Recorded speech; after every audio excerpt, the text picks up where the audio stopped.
I want to thank you both, Liz and Adie. That trick works. Um, love the trick. Before we jump into like the heavy stuff, can you let us know a little bit about like both of you before the diagnosis, how old you were, what you were doing, how maybe then mom that changed your life and the trajectory or outlook that you were traveling down, and just let the viewers know a little bit, and then we could jump into like the heavier stuff. Sounds good. You want to start off? So before the diagnosis, I was in sports. I was in soccer. Not football, soccer. So I just been playing soccer. I played soccer for a while since I was 6. Yeah, Oh, so you're good at it. Somewhat. I would say so. So you're the soccer girl. Well, she was full on activity. Soccer, she was doing cross country. Both at the same time. Yeah, like Oh, wow. yeah, very active young girl. Yeah. I think that's the only thing I was doing mostly. Yeah, Was just And sports. school. and school. Yeah, I was in school. thank God for school. I'm just kidding. This is kind of at the end of COVID, so you guys didn't have to deal with COVID yet for this. No, no, no, no. We didn't. We did. That was way after. So this was in 2024. So she was still running normal teenager up and down, sports, just busy. The usual sport athlete, student, teenager girl with friends and outings and social life. Same thing. And for me, it's always been mom life, work, right? Because I work full time, and then I still was in school at the time. I actually just graduated, so I was going to school to get my master's. Congratulations. Thank you. So kind of, building my own career while still kind of racing them. Normal stuff, I guess. We think about it now and it's like, yeah, pretty normal stuff, I guess, that you end up missing later on. But, busy life, you don't think of a lot of things. 9 to 10, school, kids, outings, vacations. At that time, we were planning her Sweet 15. So then that was also interesting. And where are you guys now? You live you're not in New Mexico. No. We live in Eastville. No, big families are great. No one can annoy you better than your family. Yeah, I think that's where we grow our crocodile skin, right? Yeah, exactly. Yeah, I tell them all the time, it's hard to have soft skin when we're so many, because we're so diverse and we're so different personalities and different mindsets and different everything, because we're not all alike. So it's interesting to have the different personalities and challenges and everything that comes its way, Well, right? she's like, no, thank you. No. I mean, there's so much boys in the family, so definitely you get crocodile skins. Yeah. Uh, The boys beat us by A lot. just existing. There's a lot more boys than girls, even, and then Ah. everyone else is all boys. So yeah, boys try to rule our world, but they do not. ah, they know who's boss. So you're 15, you're going to school, and your mom's going to school, but also working crazy hours. So how did you find out about this diagnosis? Because we haven't mentioned yet, but she was diagnosed with, Hodgkin's lymphoma. and you were 15. Yeah. So she had it in her neck. So she In her was neck. diagnosed with Hodgkin's lymphoma, but it was in her lymph nodes in her neck. Oh, wow. Did you feel it? Were you feeling like, how did you figure out or go to see a doctor to, So, how I figured out, I knew we were gonna go out that day, so I was just getting ready, and I noticed like half of my face, like my left side of my face, was bigger than my right side. So when I saw that, like my head, like inside my brain, I was like, okay, check your whole entire body, cause I'm in sports, so like if you get injured, you want to check everywhere. So I just checked my head to toe, and then I saw my neck, and it was like lumpy, like there was a lump. And so like I just ran to my mom's room, and I just like said, hey, like there's something wrong with my neck, like half of my face is swollen and then there's a lump. And so she thought it was my tonsil, so we had a Zoom meeting with my doctor. We did a KP care, so Mhm. yeah. not my favorite thing in this world? No, No. no. Well, that was the first time around. So the first time around, so we're talking about, she was 15 diagnosed, but we started noticing or we didn't notice anything actually, when she was 14. So she kind of got like a swollen lymph node. Well, Little, now we know it's a lymph node, right? But right. back then we thought it was her tonsils or something. But she wasn't sick. She wasn't no fevers, nothing, nothing. Yeah. It was just a swollen lymph node. So we took her first. So we did the KP.org. They told us, okay, she's probably sick, right? And so we went in. They gave her antibiotic, right? Right. Antibiotic. This is my. So you went to a doctor now, Yeah. Yeah. and they didn't do blood work. They didn't examine you. They just gave you antibiotic. Yeah, they gave me antibiotics. They said it should go away in 10 days. If it And didn't come back. yeah.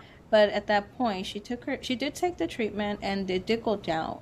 I'm assuming it Well, never left. steroids. That's why. Yeah. It Hmm. went down. So then we didn't think much of it. We kind of I thought it let went it away be. because it wasn't there no more. Yeah. So But it made a grand appearance right before her quince. Kind of woke up like that, or had you noticed it and not really like paid attention? And one that day it was just like I really don't like think I don't think I've noticed it till we were going to go out and they said to get ready and I was like just doing my makeup and then I noticed like that's when I noticed like half of my face was swollen. So I was like, okay, this is not normal and Yeah. I'm So not they allergic to anything, so there's something no. wrong.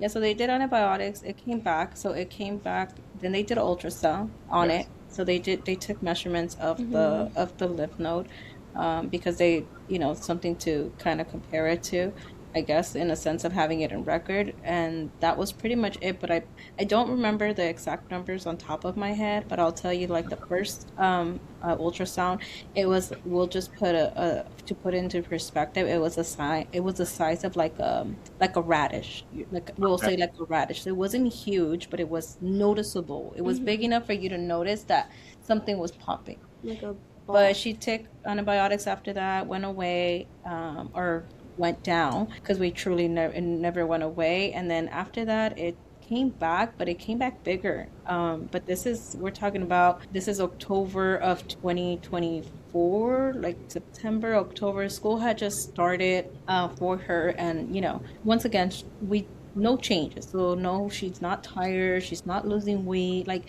none of the red flags that people think, you assume to see. No symptoms at all, just a swollen lymph node. And then it came back. But this time her face was like kind of like deforming itself in a sense, kind of pulled, like stretched out on this Well, it's side. the mass growing. So Yeah. So it Mhm. was like, kind of just pulled. So then we're like, okay, yeah, that's definitely not normal. Once again, we go to the doctor and they're like, oh, antibiotics. And we're like, no, we're not Yeah. doing antibiotics. Like she can drink them and it's gonna go away, but it's coming back. So we want to know what is it. Mhm. But that's when Adie was like, I'm not taking it. I want you to tell me what it is because it's not normal for me to Yeah. have that. well, good for you on Yeah. you. But were Yeah. you seeing like your normal? Pediatric. Not the greatest. No, Fair enough. I just the more and more I do this, the more and more I think I get more frustrated than Yeah. like Mhm. happy because I'm sharing stories and I'm finding like a connecting the dots thing because I mean, and it's still connecting from like when I was 11 and my mom was diagnosed. Like Yeah. it hasn't changed in 40 years. Again, it's like doctors, simple things you do are just blood tests. You don't just guess. Blood tests, it's not going to hurt her. She can No. take them, and in like 4 days, they can have the results Yeah. and at least check the boxes. So Yeah. it's like that just frustrates me, especially for you being 15. It's like the longer you wait, the more time that goes. And I don't know how it is out west, but if they tell you to see a doctor, it could take 3 weeks, 4 weeks, 5 weeks to get in to see the doctor. And then you're just laying on more and more days from an actual diagnosis. So Yeah. sorry, that just frustrates me to hear. No, Yeah. no, Yeah. we share probably the same frustration just because, like I said, what came back and then they did another ultrasound. So we're talking about like, this is a mist of like 3 months, 4 months in between each ultrasound till like the last one. And it was growing rapidly and we had Mhm. no idea. So that's when it's like, we went, we pushed one doctor and she's like, antibiotics again. And we're like, no, no antibiotics. And then we Mhm. went back and then she's all like, so then we went to urgent care. And urgent care, we had this other pediatric that's not even her Primary her doctor. primary doctor at all. And we talked to her again, and then she's kind of asking the right questions. She starts Mm-hmm. telling us like, has she been sick? Has she oh, so backtrack to the first one, they did test her for mono, right? Okay. She came out negative the first time around. Well, And then, that's weird. Mono yeah, wouldn't do that. so they're saying that Hodgkin's lymphoma and mono has some kind of link. So when they did I'll get to the specific of that, but I was just your reaction was my reaction because I was like, mono, what does that have to do with any of this, right? Well, Mm-hmm. So first time around, negative. And then we go back, and then they're like, okay, antibiotics. And we're like, no, continue to go. We go, right? And we go home in a sense, wait a couple of days, and just kind of like, I was ready to take her to TJ because my mom was like, take her to TJ and have her get an injection. Yeah, because my sis in TJ, there's like a Tijuana. tree. Oh, sorry, Tijuana. oh, Tijuana. we're talking across the border. Got it. Yeah, Yeah. because my mom All was right. like, it's her tonsils. Your sister suffered from her tonsils. They could never figure it out here. I took her to TJ and they did it, like they gave her a shot and she's been good.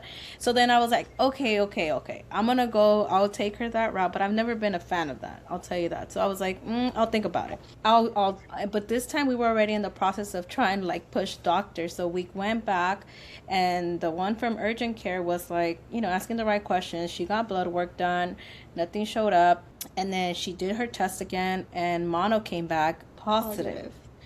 But she said it was so they had done two different tests on her, or two different times of tests, and mono came back one time negative and then one time positive. So she's like, this is a false positive, Mm-hmm. right? Yeah. So then she tells me like, okay, well, I don't know what it is. She's gonna say she's gonna refer us to see a head and neck. So then she puts in the referral, and then she calls me like 2 3 days later, and she's just like, hey, I'm just relieved to call you and let you know that I put in the referral for head and neck so they can figure out what that lump is. And I'm just glad to tell you that I don't have to refer you on to an oncology doctor. And I was just like, wait a minute, whoa, whoa, whoa, whoa. That's the first time I heard that, right? So I was like, oncology? Wait, you think this is cancer? And Yeah. she's like, no, no, no. I will. It crossed my mind, but all her blood work came back good. And I'm like, okay. Put that like in the back of my head. It kind of just like slapped me, kind of just like, what do you mean? Yeah, I was like, I know what that means. What do you mean oncology? Like, so then of course, we get scheduled to see a head and neck specialist. At that point, we're talking about I was so like this is in already after November. your quince, huh? Before. Yeah, after. So you had the So placenta first. she Oh yeah, I did, and did. we had a blast, and we had no idea that our I life was gonna yeah, I totally change. forgot about my whole situation with my neck because I was just that's how fun my day was. I wasn't gonna make Yeah. something so bad, not knowing what it is, Yeah. ruin my special day. But at that point, she didn't have any idea that it would Right. be cancer. So we She didn't just tell me. no, because I mean, would nothing. She's a mom. Yeah, Mm-hmm. there's nothing Yeah, for she me to didn't tell tell me. her because there's nothing. I'll tell you what though, I did tell her that everything came back good, and I told her that we were that it's fine, that it's nothing to be worried about.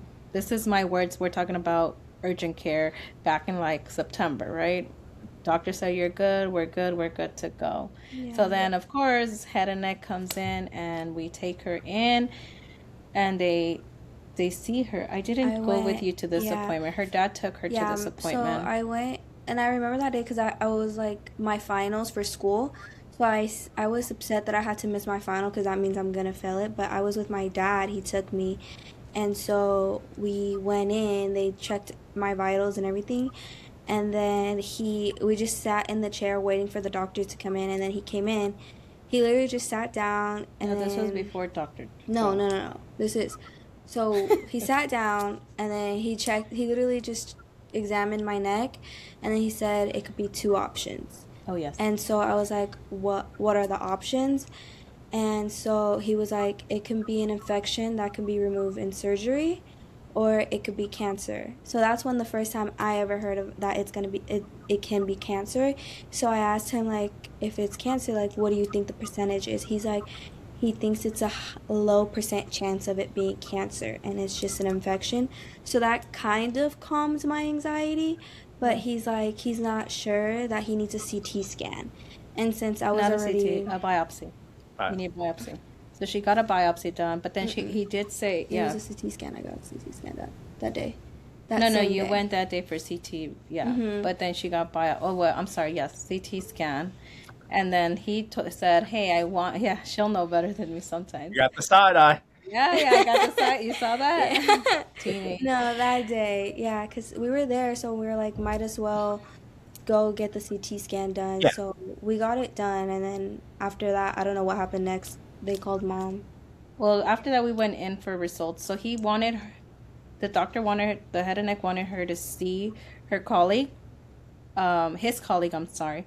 And for what? We don't know. At that point, we didn't know. We were just like, okay, fine, another person to see, because everyone was very like, what is it?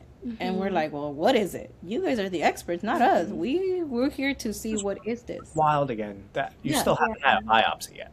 No biopsy. The CT scan comes back and they do another ultrasound. That's when we find out that it is bigger. So then he pretty much says, we need a biopsy. So then that was like, her biopsy was done, what, December? Well, I think the only reason why my anxiety started going up is because I was originally supposed to come back in January of 2025. But they called my mom, like, saying, why is it so far away? We need you to come in on Saturday. Like, this coming up Saturday. So that's when she told me, I was like, okay, something's actually really wrong here at this point. Yeah. So that's when we went inside and saw his colleague. And he was like, I'm happy he didn't sugarcoat nothing. He just went straight to the point. Like, I think I never cry in a doctor's office, but that day I cried so much because he literally just examined me and then said it's cancer. He didn't hesitate. Before the biopsy. Before even giving us results or anything, he walked in and was like, "This is cancer," and we're like, "How do you know?" How big was the mass now on your neck? It was the size of an orange, because when they removed it was the size of an orange, but it was growing inward. So you can see. But how much was it pressing against the skin? I would say like maybe it hurts when you touched it. No, you could probably like. It was hard. Yeah, it was hard. It was hard. And no one else felt it hard? Well, they felt it, but they didn't think it would be anything until this guy came and was like, and I tell her, like, because she was like, I hate this doctor, like, how is he selling this? And I'm just like, well, once everything was confirmed, so we went in for CT results with him, right? And we're gonna meet him for the first time, and his words were, this is cancer. Yeah. And then I was like, I was so mad. And then of course she's crying, I'm like, you could have pulled me to the side. Yeah, like you just like, and then she's like, I'm gonna die, and I'm like, wait, where are we going my head to the went extreme, right? Like, as I heard but of course, I was like, okay, well. I mean, it's one of the scariest diagnoses anyone gets at any age. And not only that, it was just brought like, oh, it's cancer, and you're like.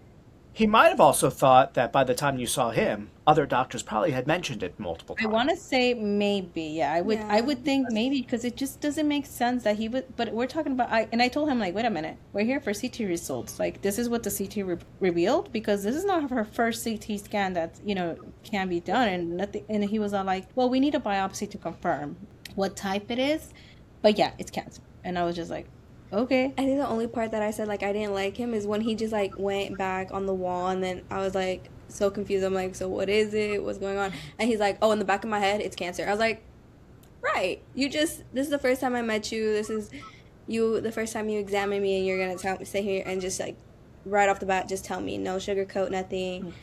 I was just like, okay. Raw, straight raw. Well, is he the surgeon also?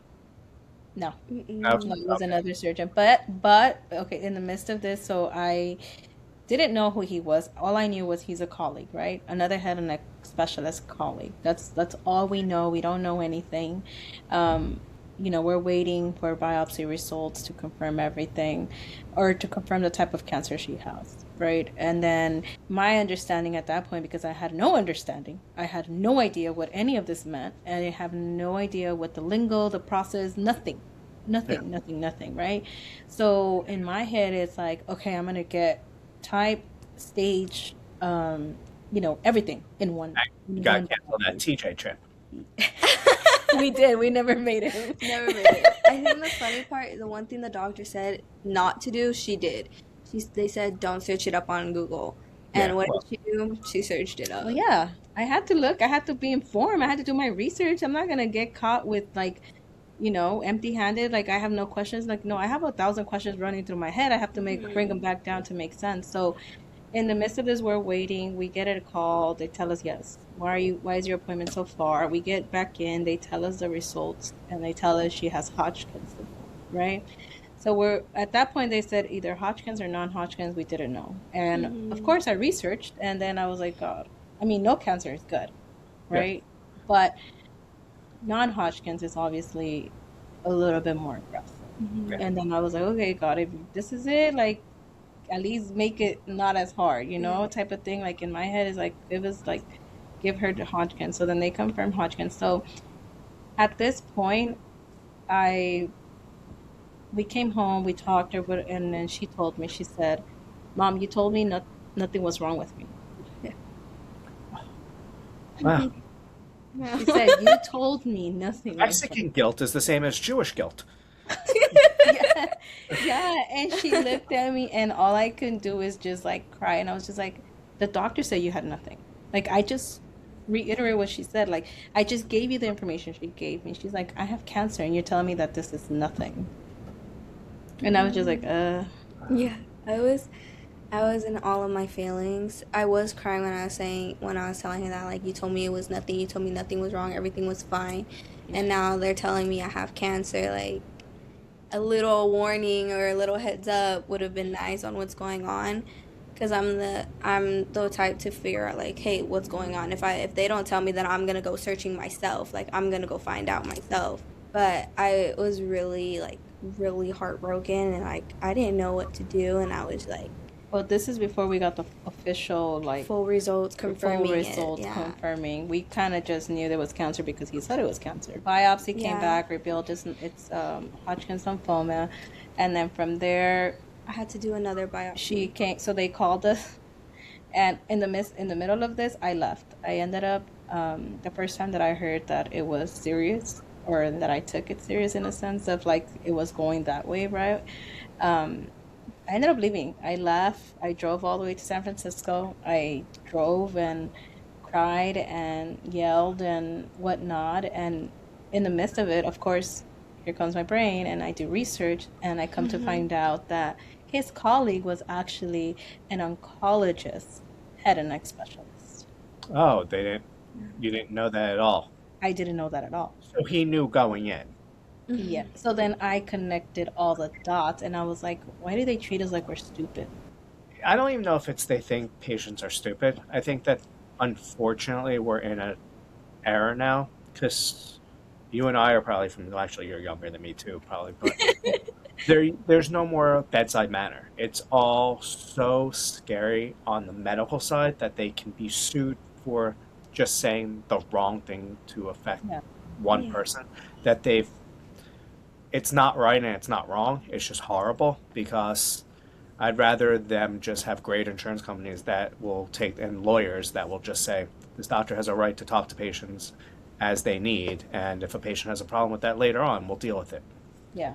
Because now you're a mother, you're going through the trials and tribulations. Here's a young, 15-year-old girl who's has her party. She's 15. She's doing everything 15-year-old girls do, and it's a shock and awe. At any age is weird, but when you're in the middle of like figuring out who you are, it's even different of a shock. That is Harder. Yeah. I that think. definitely. I think it's definitely because any age is, and I agree with you. Any age is horrible. Any age, there's no right age to get cancer, and it sucks no matter what age you are.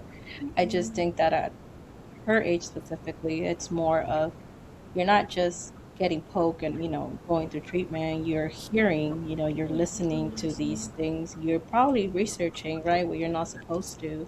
You're reading the wrong things. You know what I mean? Like Yeah. it's at her age, don't know what good research is versus non-good Mhm. research is, in a Yeah. sense. So you see the first thing, and the first thing that comes out, it's always like you're gonna die, this is gonna happen, and it's like this might not be. Well, clearly we learned that that's not everyone's outcome, right? Because Yeah. even myself, I'm guilty of it. I'm I sorry. was You were going to go to Tijuana. I'm sorry.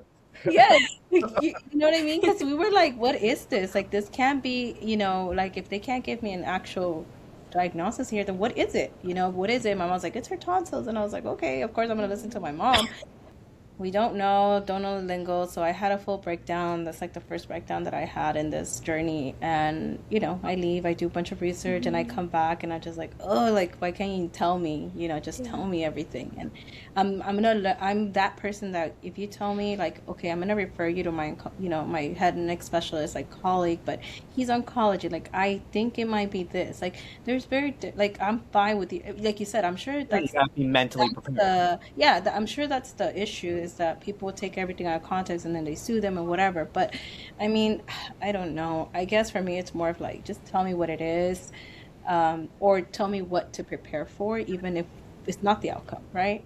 But yeah, so I did full research and found out that he was on oncology. So then I had even more of a breakdown, and I just drove and cried and hit the. Just got in your car and you left your family I and you did. drove to a whole nother town, city. Yeah, I Mm-hmm. did. It's like what, 8 hours from here. I left Oh with my my God. sister.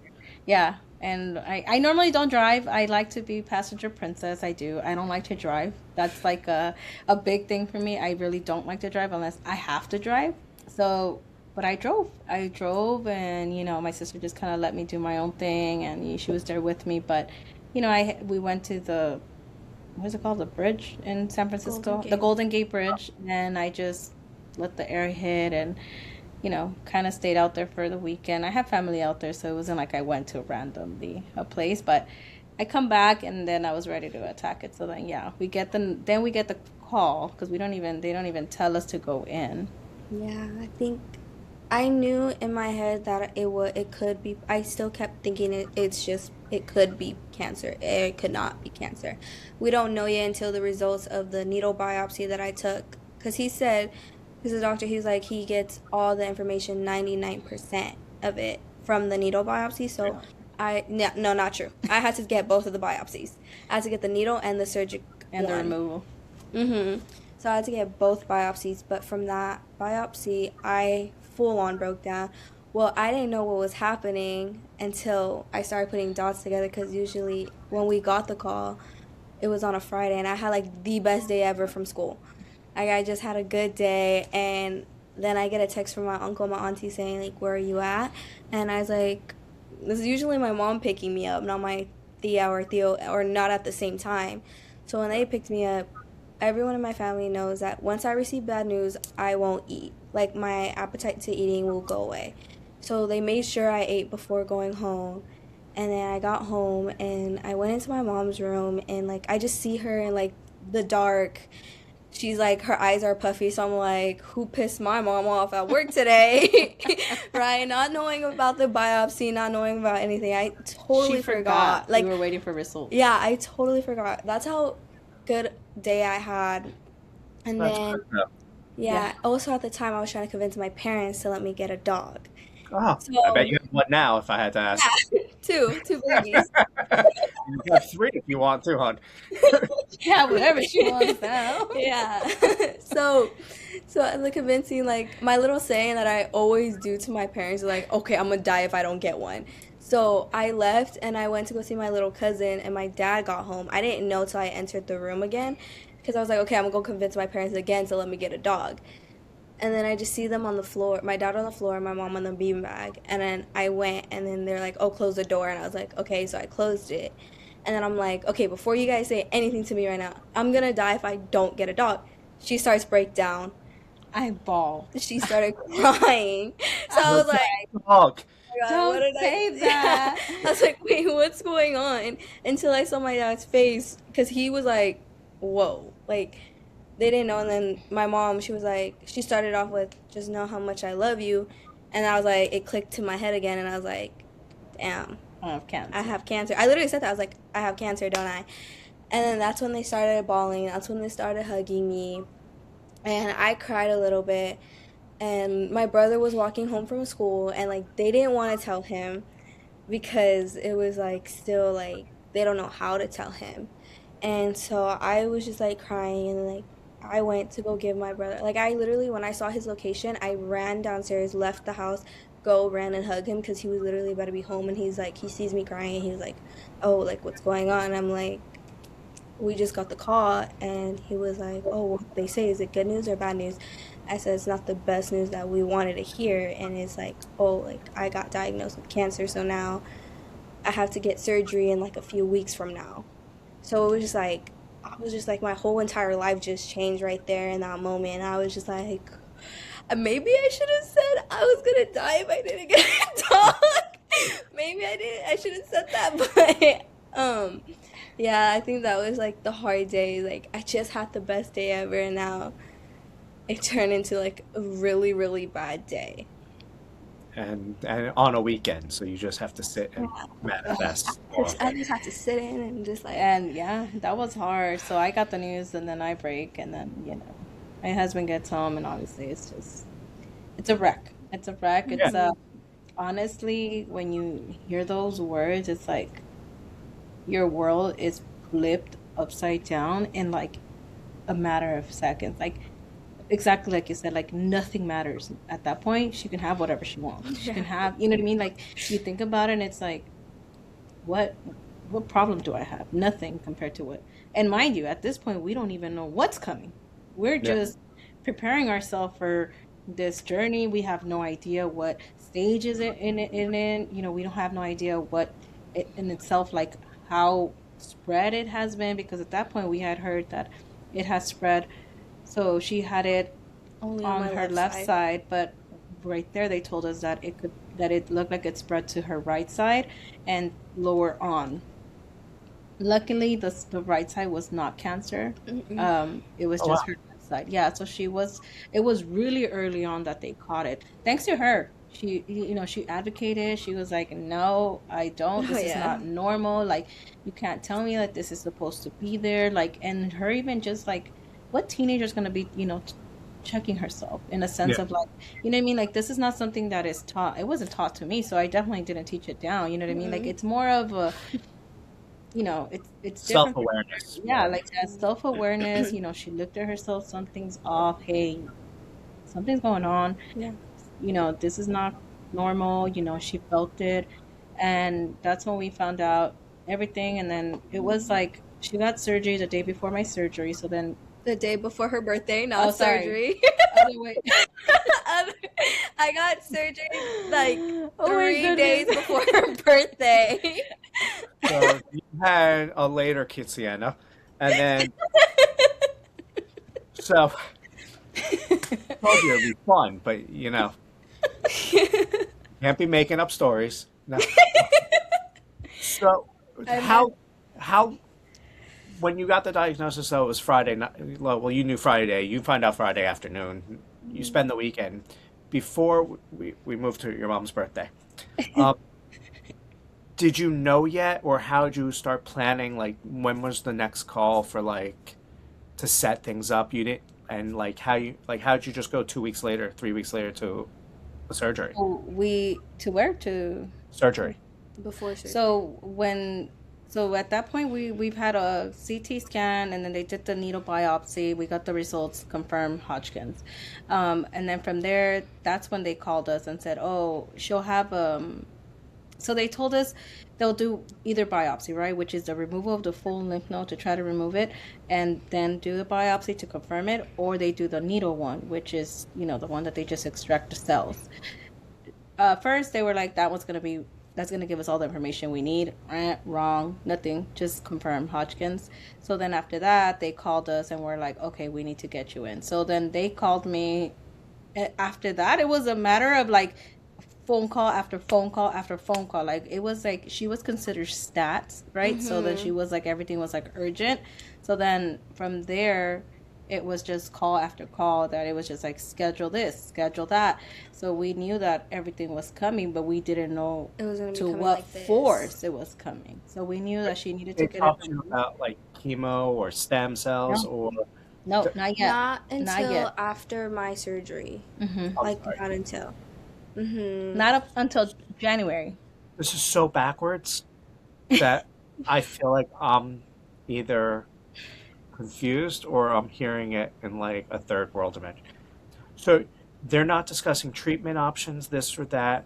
They say you just have to remove it, and they're not even telling you if she needs radiation Yes. or chemo, even before or after it. No. So they said because we have to see a pediatric oncology. So where we went, it was all adults. So then they transfer her whole case into pediatric world, right? So then at that point, but this is already, mind you, we didn't hear about treatment until Feb, and this is like Feb. So she was fully diagnosed or officially diagnosed February 5th. Okay, of And 2025 now. 2025 Mm-hmm. now. So then after that, we talked to her doctor, and then this was like February 13th or like the 10th, 11th, because she started chemo Valentine's Day, like right after. This is the first time that we hear anything about like treatment. We went and then they gave us like a roadmap that it could be. But this is, mind you, we don't have stage. We don't have, all we know is she has Hodgkin's. So we don't know anything beyond that. So at that point, we did her surgery was January. We went back in February. She was diagnosed February 5th with Hodgkin's. And then after that, we were waiting for a PET scan. PET scan Okay, is the so one that revealed make sure people are following. So you're diagnosed at the end of 2024, right? 20, yeah, Yeah. Okay, we'll just say like December-ish. What yeah. Like timeline? we're in the process of it. Mm-hmm. Okay, Yeah. and then they call you, and then it's now 2025. You have the results. They say you have cancer. They don't specify anything, and they don't talk about any treatments. They just say we need to get you on the books. You have to have surgery. We have to remove the mass. I'm guessing they're saying. Yeah. Yeah. So that's all you know about. They're not. That's They didn't talk about anything else. No, but we knew that it was Hodgkin's. That's it. We didn't Oh, know what stage. We didn't know. Yeah, by the time they removed it, we knew that she had Hodgkin's. We just, because her diagnosis was that she had cancer, we just didn't know if it was non-Hodgkin's or Hodgkin's. So then she got it removed, and then that confirmed, when they removed the mass, they confirmed that it was Hodgkin's lymphoma. So then okay. February 5th, they gave us a paper officially saying she has cancer. And then after that, we were waiting for PET scan. PET scan revealed what stage she was in, and then Okay. based on the stage, that's when they went over like the roadmap in a sense of like this is going to be probably a treatment. She'll need chemotherapy or the Stem cells. no, not stem cells. It was the oh my goodness. TJ. TJ. No, TJ. TJ's out of the question. It's the other one that has to do with chemo. So they give us basically like a full roadmap saying like these could be the options. So option A or option B, depending on the results. And Honestly, I then, pray for option A. which was just Well, chemo. Yeah. that no one ever. Crazy. Well, he said radiation would be like harder, and I'm like, well, I'd rather just take one thing and that's it instead of doing chemo, radiation, Oh chemo, my God, what radiation. is So I was the like, name I'd of rather just take that? chemo than have both at the same Like, time. You probably need to not be on TikTok doctors. I'm going to be a strong advocate against that for children. I agree. Um, Yeah, Or chemo is Google so itself. hard on your body. It is.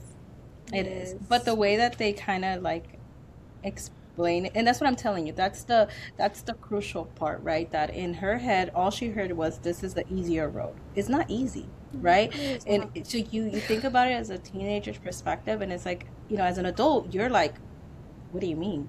Like nothing of this sounds easy, right? It's like different, and then you're talking about like, mind you, at that point I'm still clueless. Like I knew a little bit more of what I'm looking into. So then we go through the roadmap. She gets her PET scan results, and then they tell us, okay, she starts chemo right away. Oh well, she needed her port inserted. I didn't know I was gonna have another surgery until that same week that I was gonna start chemo. So I had surgery on Monday, and then I started chemo that same That week on Thursday. whatever Valentine's landed on that year, Yeah. like on the 2025th, so then she started chemo. And then yeah, but even before I was just like, okay, well, in her head, like she's told you, it's easy. I'll take the easy route. It's like not easy, and in my head, it's like, well, how is this gonna affect her later on down the road? How is she Mhm. gonna be able to have kids? It's not like, what are we doing to Yeah. save? Because then I told him like, hey, let me freeze her eggs. Like let me do a remove her eggs and freeze them so in case she wants to later on have kids, she has that option. And they're like, no, we don't have time for that. Yeah. So then they put her on Lupra, which is, they Birth shut down control. her reproductive system to kind of protect it. That's the way that they go. And in my head, it's just like, God only knows if she's going to or not. Like, it's going to be, a 50-50. So then I asked her, well, what out of your patients that you have treated like this, and that's the protocol, how many of them have actually had kids? And then she's like, well, they're all very little still. Yeah. Like, they're all barely becoming adults. And I'm just like, how do you, like, for me, it's like, that doesn't give me like nothing. No. But for a teenager, all you hear is like, oh, this might be easier on you, or this is less, right? This treatment's going to be less on you, or it's less amount of time versus this one. Oh my God, I really want to get the word out. It's Immunotherapies. Yes. Okay, so that one was an option with chemo tied in, and if not, radiation, just depending what we were looking at. Because even then, we still had no idea. We just knew she had Hodgkin's. We had no idea if it spread, if it didn't, or, I guess whatever else they needed to know out of that to get the actual treatment plan. So we come in and then they're like, okay, she needs a port. What's a port? Oh yeah, I didn't even know what a port is. I was like, what's a port? And then they came in and they showed me, and I'm like, that's going in my chest. Yeah, I Like, mean, it's it's for so big. And I was She just became like, Iron Man. yeah, I did. So when they showed me, I was like, wouldn't it show? And they're like, no, it wouldn't show on you, but on other like little kids, it will show. Yeah, I just showed. So I was just like, well, it's gonna be in my chest, so it's gonna be like a little lump. I know. No, it didn't really show as much, but I had my surgery. That same week, I started chemo, which going into chemo, I was very scared. I was very nervous. I was like, I literally hold back because we were right there about to enter the door, and I hold back. I'm like, nope, turn around, let's go home. And I was just like, I'm not doing this. I don't want to take it. Like, I'm not trying to go down this road. Like, it's already hard enough finding out you have cancer, and then the fact that you have to stop going to school, stop being like, in my head, like, stop being a normal kid who doesn't need to be in the hospital. So I was just like, I don't want to do it. I don't want to take chemo. I don't want to do anything. I just want to go back to being normal, how I used to be, where I just play soccer, go to school, hang out with friends. But at the end of the day, I just started thinking about my family and about myself. And then most importantly, I started thinking about my uncle, Angel, and my little cousin, Donovan, because those two are miracle babies as well. So I was like, okay, if they went through it, then I can go through something like this. If they went through hard times in their life, I can get through this. And they're walking there. So I literally went in, still scared, still nervous. And when I met my nurse, Ebony, she made chemo so much fun. Like, she broke the ice there. Like, first round of chemo, she broke it. She put music on. She was laughing. We were dancing. It was like, that was my whole entire chemo. Dancing, laughing, Of course, worshiping. all the bad in it. But Yeah. through the midst So, of it, what she remembers is yeah, and like, I That's a think, good thing. That's a good nurse. yeah, yeah, she was honestly, really the it best. was yeah, interesting because it's have to go to treatment. How do you do that? How do you explain you're about to get poison in your body? Oh, yeah. Well, it's How one do you, person for a better result. yeah, And, as a mom, the one thing I know parents, the one thing parents are never supposed to do is ever think about burying their child. It's like the one thing on earth that parents don't do. you So know, it's a weird reality when you have to contemplate that. yeah. Um, how many, so you have a port pudding. So how many sessions did you have to go through? It Um, was a total of 8 sessions. No, it was 6 months total. Sorry, it's 6 months total of treatment, and we were going twice a month in a sense. no, we went not every day, Every other week. week. Yeah, Yeah, because twice it a would be month, like basically. on How many Thursday, I total would was go, it? I don't know, I think it 12 was total. 12. 12. Yeah, I thought so. It was right. Big. 12 rounds. The mathy. I mean, you just went from twice a 6 to month to 8. every day to every other day to every other week. We were in the hospital every week, but her treatment was every other day. So to be honest, I can't. That's more than 12. I'm It's, sorry, not every other day, every other week. Yes. Okay, there you go. Sorry, every other week. yeah, we were there 8 hours a day. I don't know exactly how many rounds that was. I would have to do the math for it. Um, it's considered 8 cycles, I believe, but All right. two in each, if that makes sense. Eight Yeah, total. I didn't want you to have to go through, you know, um, alpha. Oh my Sorry. God. My Um, brain is not brainy today at all. right. That's all right. So, Um, so you're going through and you go through 6 months of chemo, and you have like the world's best nurse. So that's got to be a plus for even you, because it's a heavy weight, yeah. and if they can take away the heaviness from 80 and just let her live her life and know that she can go in, doesn't really mentally is not messing her up like it would someone else. But were you having like all the side effects? Were you going home and were you just lay it up and not being able to move or not eating? Honestly, the one side effect I really hated so much. Well, I hate all of them, but the two most ones was losing my hair, and also when I start eating things, everything tastes like metal. I hate that. Like all my favorite foods, I couldn't eat.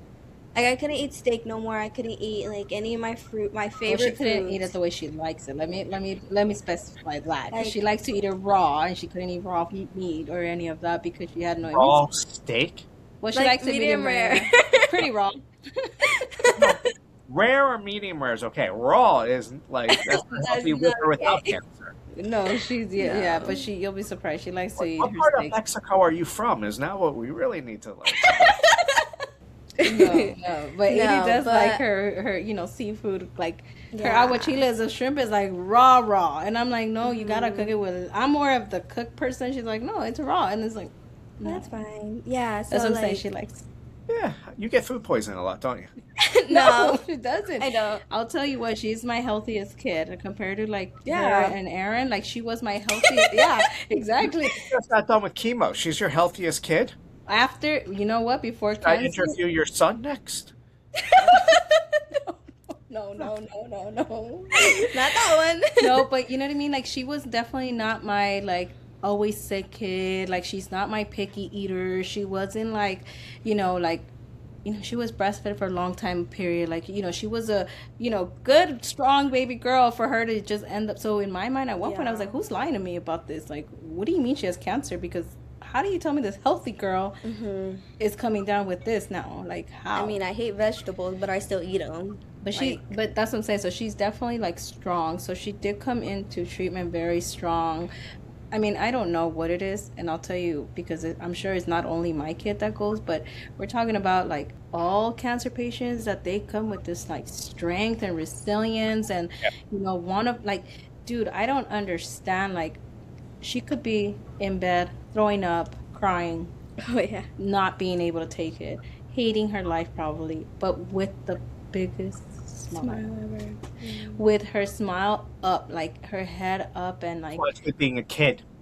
well, yeah, that too, You have to but worry I about the had to. mortgage or the yes, electric bill or or the having to car worry payment. about, yeah, you're right. You don't have to worry about any of that, but honestly, like, yeah, she did, all the side effects she got sores, throw up, nauseous, metallic taste, hair loss. That was hard. Oh yeah, well, the big That one. was, And I'm gonna ask because I had an episode where it was.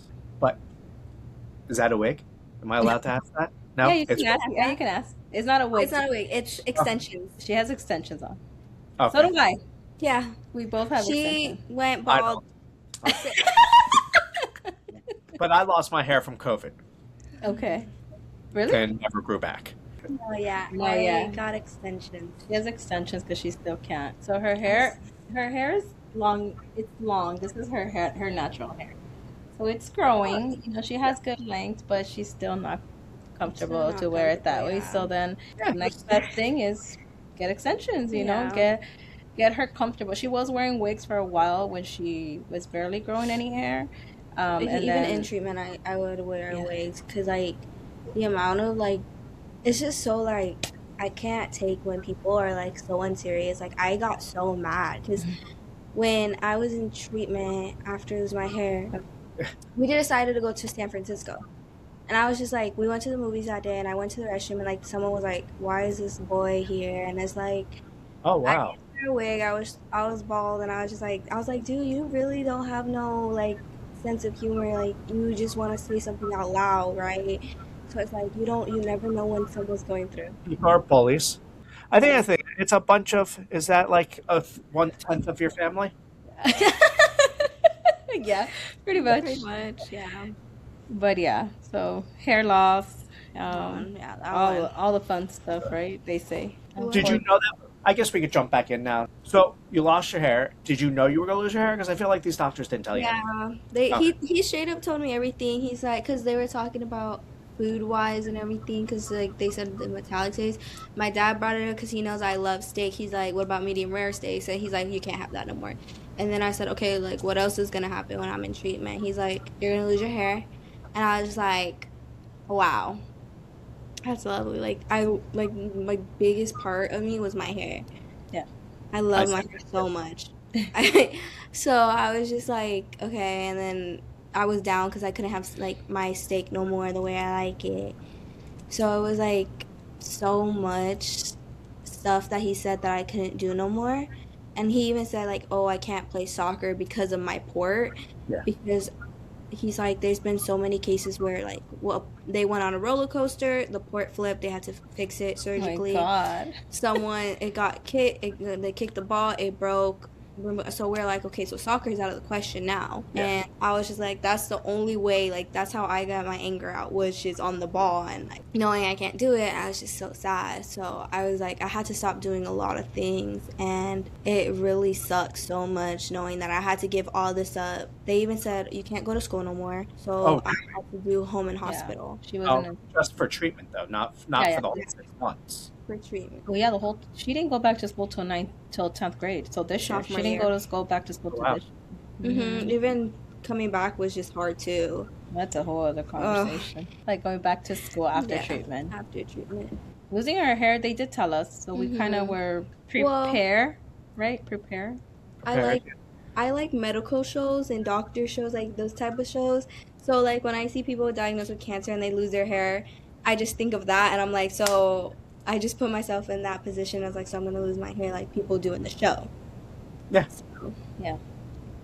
So that's what I would say. If that brings you knew, understanding, that's what matters most, right? yeah, but it wasn't easy though. it's Even if you hard. know, I think that was hard.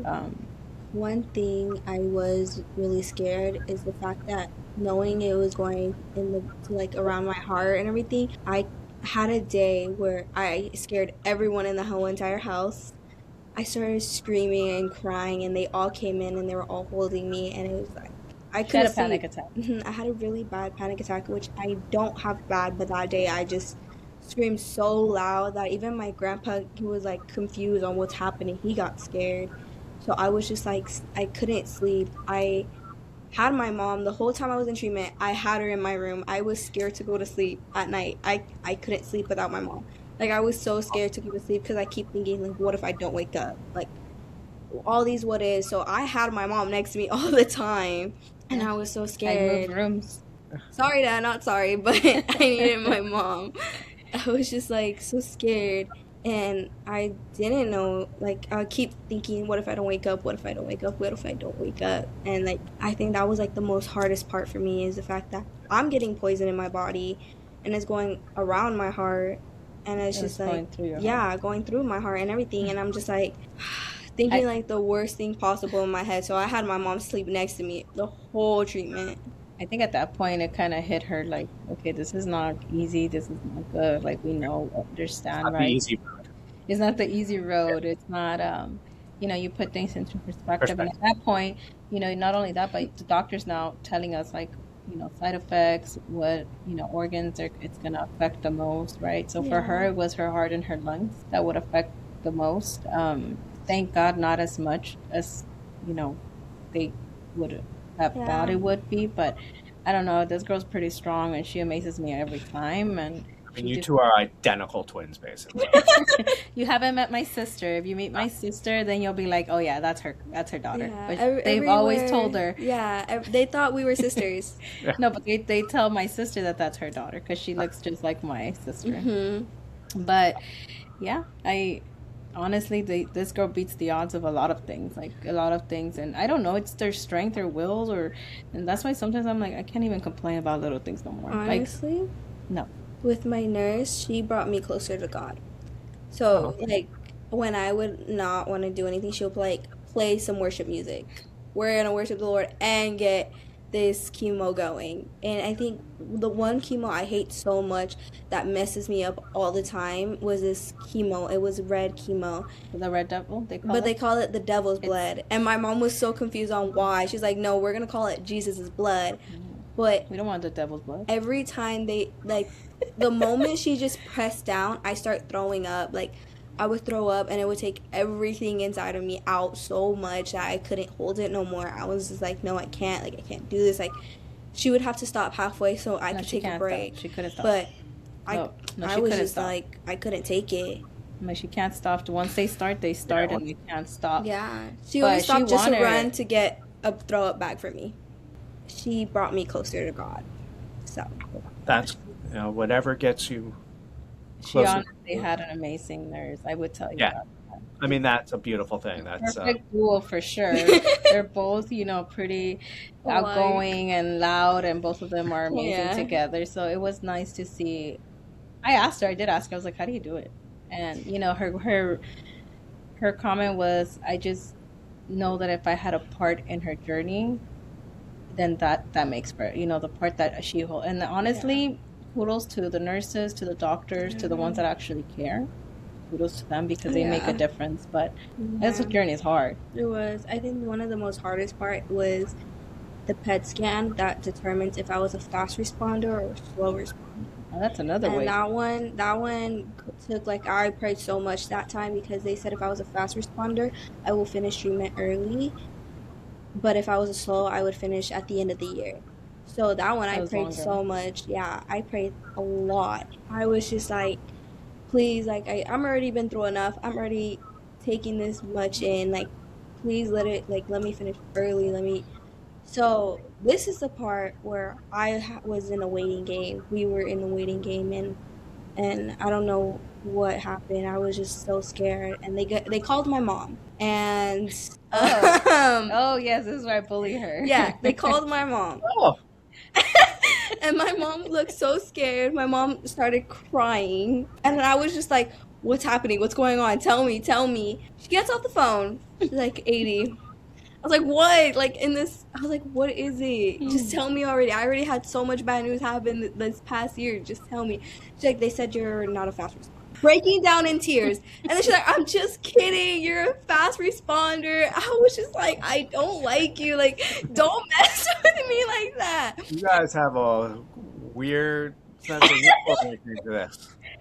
She told me, and I started breaking down in tears. And she's like, I'm just kidding. You're a fast responder." I'm like, "You don't do that, bro." I I did. can't. I was like, "What are you doing?" And she even recorded her doing that to me.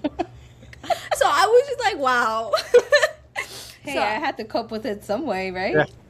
Yeah. She played it off so well because I believed her. She started crying. I believed her. And I was just like, bruh, there's no way that you just played me like that. And She doesn't even feel remorse, just so you're aware. No, she doesn't. You don't understand. Once you get to know Adie, you'll know she has really dark humor.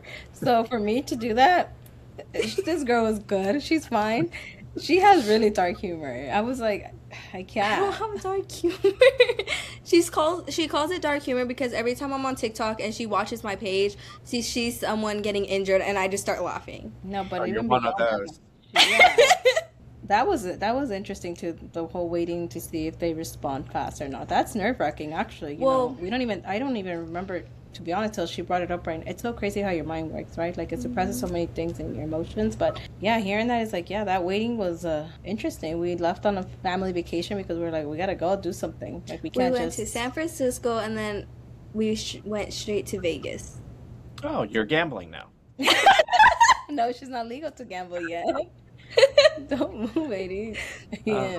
So it was fun. And this is all in the same 6 months, so it was during treatment that you have the PET scan. They So find out after that the it first round, Mhm. they do a PET scan to see how her body's responding to chemo. So this is after like the third session that you get. I don't trust you with numbers, but Yeah, I don't Fair either. enough. Fair enough. It's okay. I don't you trust know. myself with numbers either. So like a third the way through, they want to see if it's working, and then probably determine the path Redirect the treatment forward. if Yeah. needed, or yeah. So at that point, yeah. So then her treatment, she's fast responder, Mhm. which that's why her treatment was a lot shorter than she still had to finish it no matter what. But she finished, rang the bell, right? That in itself was And it was literally the day before my Tia Karen's birthday, her sister. Why do you guys really do have a day on birthday chart for everyone? Yeah. yes, yes.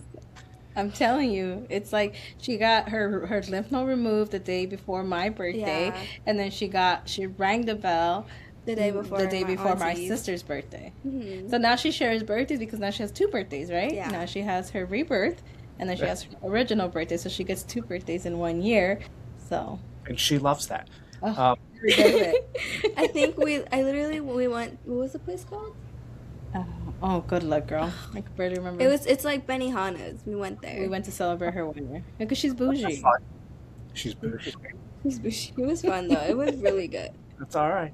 So now you left out a part, like the most important part about this. Yes. How did she get her dog? How did I get my dog?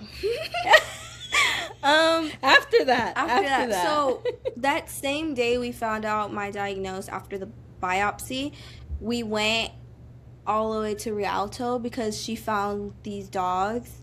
So I fell in love with all of them, but the two ones I fell in love with happens to be brothers and sisters, and I have a brother. So I'm like, So they're they two dogs. You have two kids. and the guilt. I was like, and like They're I both need going through emotion. it. We're both going through it. We need them. So now my mom, she got convinced and she gave me the dogs. And So the you have two sucky part, I dogs. couldn't even take care of them because I couldn't get scratched or bit or be anywhere near a Anything near dog. them. So I was so Oh, sad. But I saw them from afar. oh. Yeah, she Mhm. couldn't. So she What has two. type of dogs? They're Yorkies. Yorkie Oh, slash tiny dogs. Pomeranian. They're tiny Yeah, dogs. they're scratchy little suckers. Yeah. Yeah, they are. And she couldn't be near them. So then I was like, why do you want a dog To have.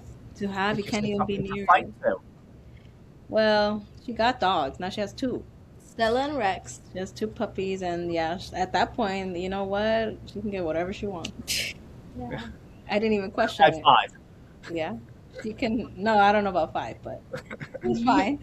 I'm not. I tell them as long as they take care of them. But honestly, like that in itself was a whole relief, right? Because she had a full panic attack, anxiety again, and she saw her puppies, met the puppies, and I she fell came in love home with with them. puppies, and it was like a whole other We had to go therapy for dog her. shopping. And she went dog shopping and food shopping, and that's how she got puppies because she came in. That's her dark humor. I'm gonna die if you don't get the puppies. And of course, I'm over here with the news in the back of my head, like, girl, they just told me you do have cancer, and you're over here telling me you're gonna die. Like, I didn't know.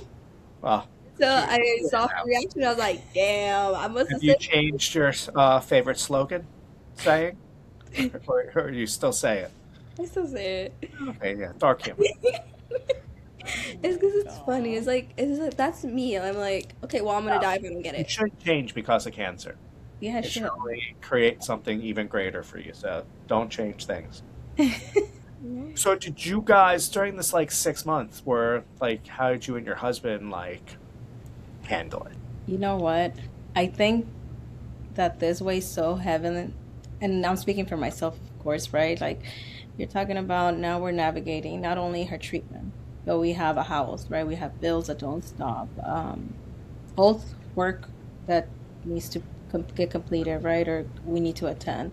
I took leave for the first 6 weeks of it, of her treatment, and then of course it runs out, and of course the demands of life, it's like you gotta go back to life, nothing waits. So then we can't afford to lose our job because then guess what is paying her treatment? It's our Yep. insurance, right? So it's kind of like you don't get that. Honestly, I would say that it's the hardest. It weighs heavy on a marriage and just your family in itself because we're talking about that this is Aaron's my son, right? So this is his senior year. This is his, last year to school. So mind you, he was put on the back end because we couldn't really focus on it. And even then, I always made time to make sure to check up on him. And for us, well, we don't have time for any of this because we both have to either one's in treatment, one's in not, which by the grace of God, we were both able to be there for the most part to all the treatment and everything, which was nice to kind of have, that time to be there with her. Is it easy? No. Is it hard to watch? Yeah. Definitely. Did I yell and cry in between inside of me? Yes. Did I wish to? I would tell her, if I can just take it away from me, I would. If I can endure the pain, I would. If I can, and this is me talking, right? I can only imagine dad because dad don't say nothing, right? Oh no, Dads don't. Men don't have feelings.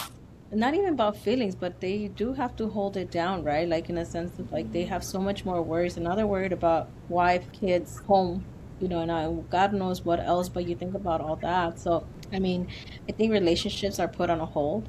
The guilt is there for sure either way, because whether we're with her or we're not, then we didn't do much, right? With my son, we weren't as present, so one of us had to be here and there. We didn't get to enjoy.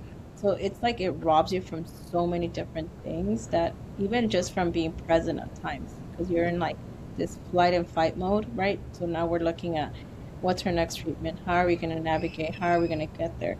Our bills paid. Luckily for me, I have an amazing company that I work for that they were able to work with me. So I was able to work from home. Oh, that's good. Throughout her whole treatment and like her care. She works with numbers too, by the way. No. Hey, you see what I mean? She's a bully herself. She works with numbers.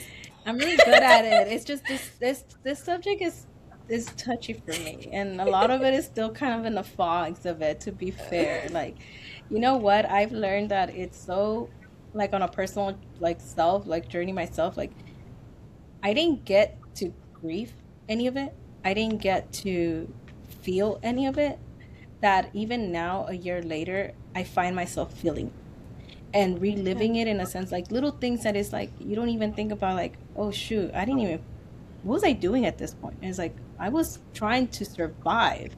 I was surviving with her. I was trying to make sure that she was the best that she could. So then even then it's like, were you a wife? Were you a sister? Were you a mom? Were you like, all that's a blur. You don't really. I never. I always say you can't play the what ifs and questions how things happen because obviously you have a strong family. I mean, you have a lot of it. Trust me. And A lot. yeah, we always could play this game because I know firsthand, like, what if, what did I do? What if I would have done this? What if we would have taken more of a proactive, like, with the first doctor or didn't do this? But, like, you guys did what parents do. And I think you should honor that too because you went into fight or flight mode. Who and what you are really does become second. And it's not not thinking about yourself. It's your priority as being a mother is your children first. And I think a father and a mother together go, we should be able to survive this. First comes the kids. And I don't think that's a wrong process. I think it's a hard process, but I don't think you should ever question it because you did bring this lovely bully into the world. And, she, your job, until you kick her out. Well, you don't kick anyone out. It's your job until, That's in debate, whether what? we kick someone out or not. Yeah. Debatable. Yeah. I'm not even going to ask how many people actually live in the house. It's not that many. It's only, I'm going to tell you, My dad, my mom, my brother, my grandpa, my auntie, my uncle, and their son. 7. Yeah. 7. Oh, you're like 7. And 2 dogs. 7. And then That's it. my cousins, if they sleep over. Every other day. Every other day. No, that's not true. No. But yeah, it strains. It's heavy, but honestly, like you said, it doesn't matter what. We're put in this journey without wanting to be put. No one asked us and no one asked our opinion. We wanted to be a part of it, but we were thrown in it, and I think you make the best of it in what you can. Once you go through it, after it's kind of like you sit back and reflect and everything, you're like, oh, nah, that was tough. But You don't have time. I'll tell you what, as a parent, you don't I didn't have time for nothing, to grieve, to cry, like just that one little escape that I was able to like leave. And that was because I had a full on like anxiety attack. Like I just needed to run away from her to not see me break down, right? That was really what it was. Like I didn't want anyone else to worry about me. I wanted them, like she had enough to deal with, to, go through, know what she was gonna be going through, all that. That for me was like I just need to get away and recenter myself and come back and fight this, and be the best. And that's all I did. Honestly, I just needed to run. So then I developed learning to learn how to run, because that was a good way for me to escape and like, not escape the reality, but it's more of like you feel that physical pain that you kind of just recenter, and then obviously all the good things that your body reproduces, right? In a sense I of love like how you said relief. that with so much hate in your face. You, I did, because I never thought I would love to run, and now it's like my to go. Like now it's like my sense of like, if I have a lot going on, just go for a run, and I come back and it's like I'm ready to attack. I'm ready to go for it. I'm ready to throw on the battle. I got uh, it. that's a good thing. So I want to touch at least and give you like the chance to at least let others know. You guys found like kind of your purpose and your passion and your mission from Yes. going through this with Adie. Do you want to tell us how, what it is, how it became, and what it is? I do. I would love to share that. Actually, so a little background behind it before all of it.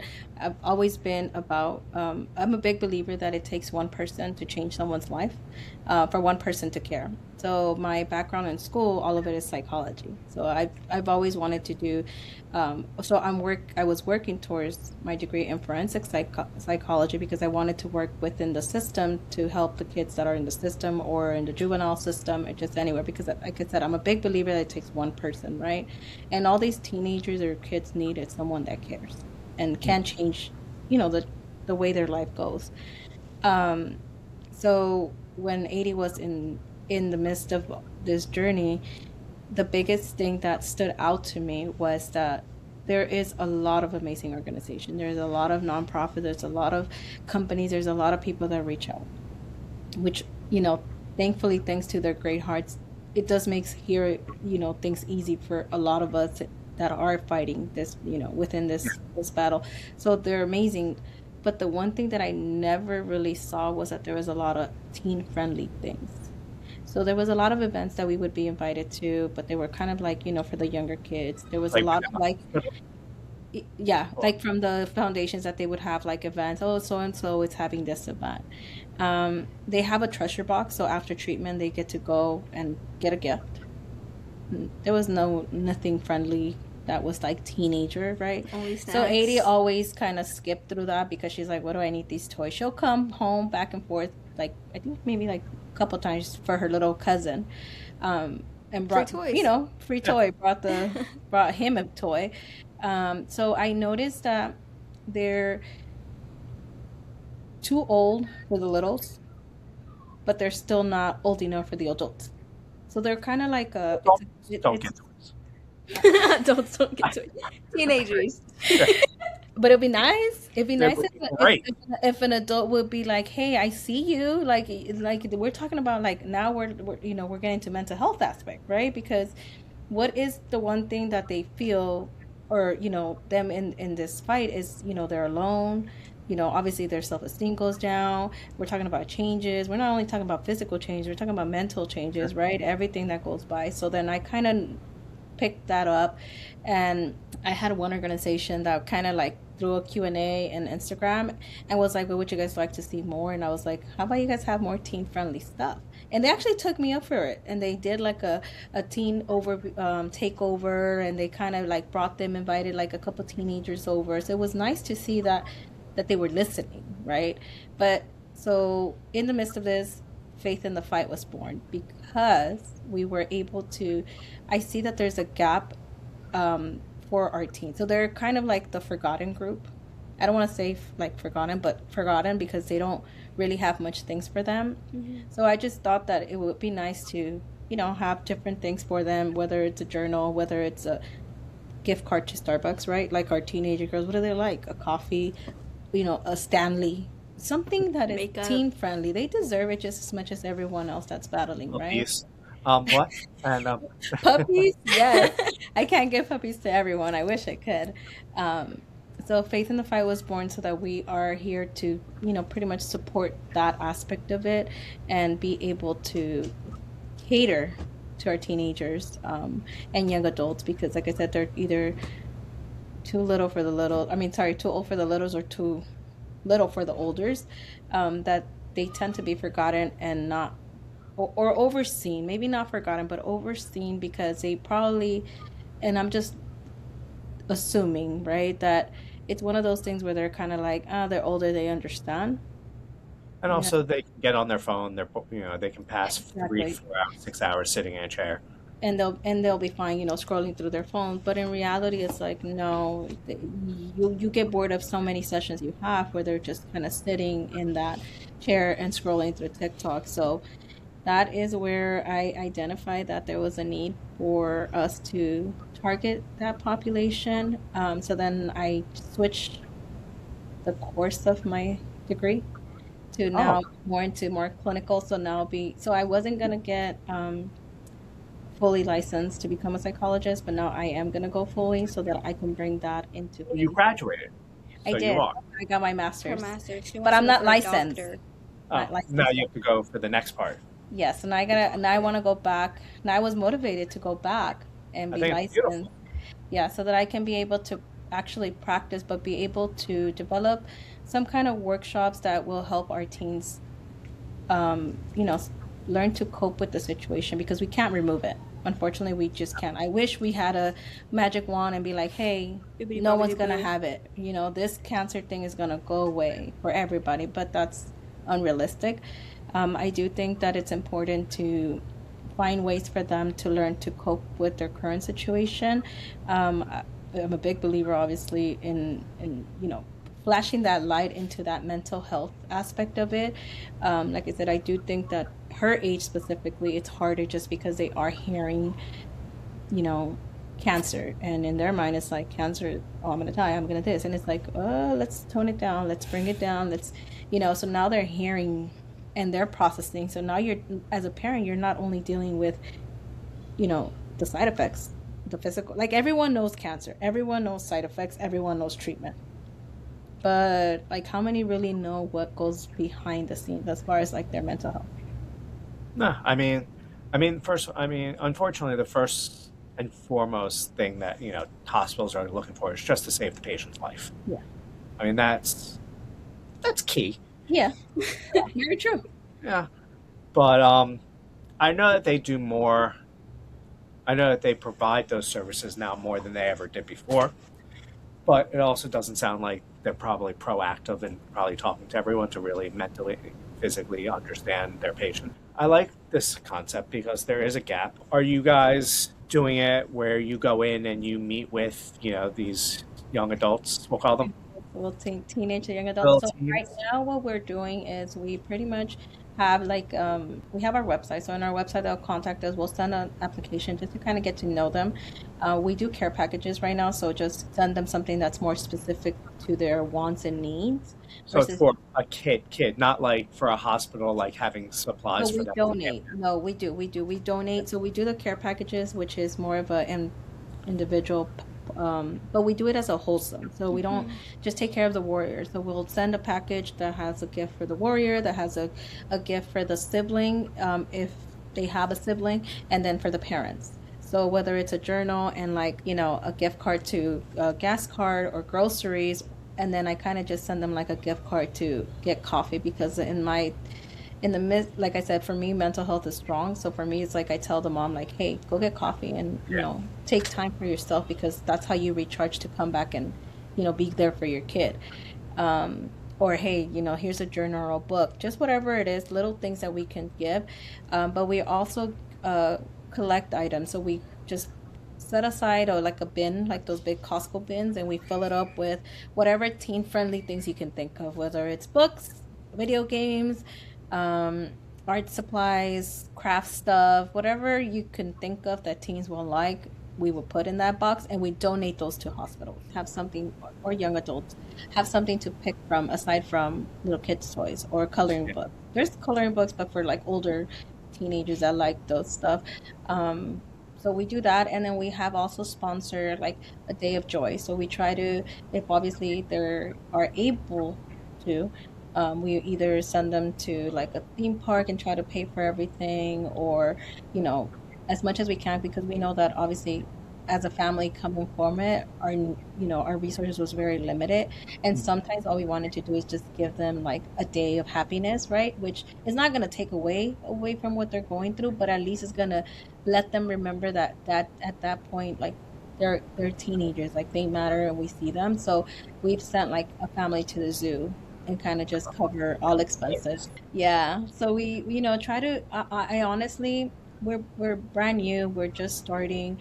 There's a lot of like things that I'm still learning and that, navigating. I love feedback. I love to know what our teams are looking for, what they want, what they need. That is important to me, right? Because that's the whole purpose of Faith in the Fight, is to meet those needs of this age group, because we want them to know that they don't fight alone, that we are here with them, right? That we are here, whether it's like a hike and we all just kind of like rage about, how shitty cancer is. Cool. Yeah. You know what I Very mean? true. Like, it's just a matter of what do teens like. We're talking about hormones are high, um, friendships are gone. If they have a boyfriend or girlfriend, they're gone, right? Image is changing. So those things are hard to navigate by yourself. But if you do it with other people, like have gone through it or know what you feel, then I think it makes things easier. Eventually, I want to expand it and hopefully, make it bigger into other things to bring along. But right now, that's what we do and cater to our teenies. I think it's great. And honestly, if you ever need help, I consult. Weirdly, I've consulted with almost everyone I've talked to now to help them build their businesses out. What? You're a priest?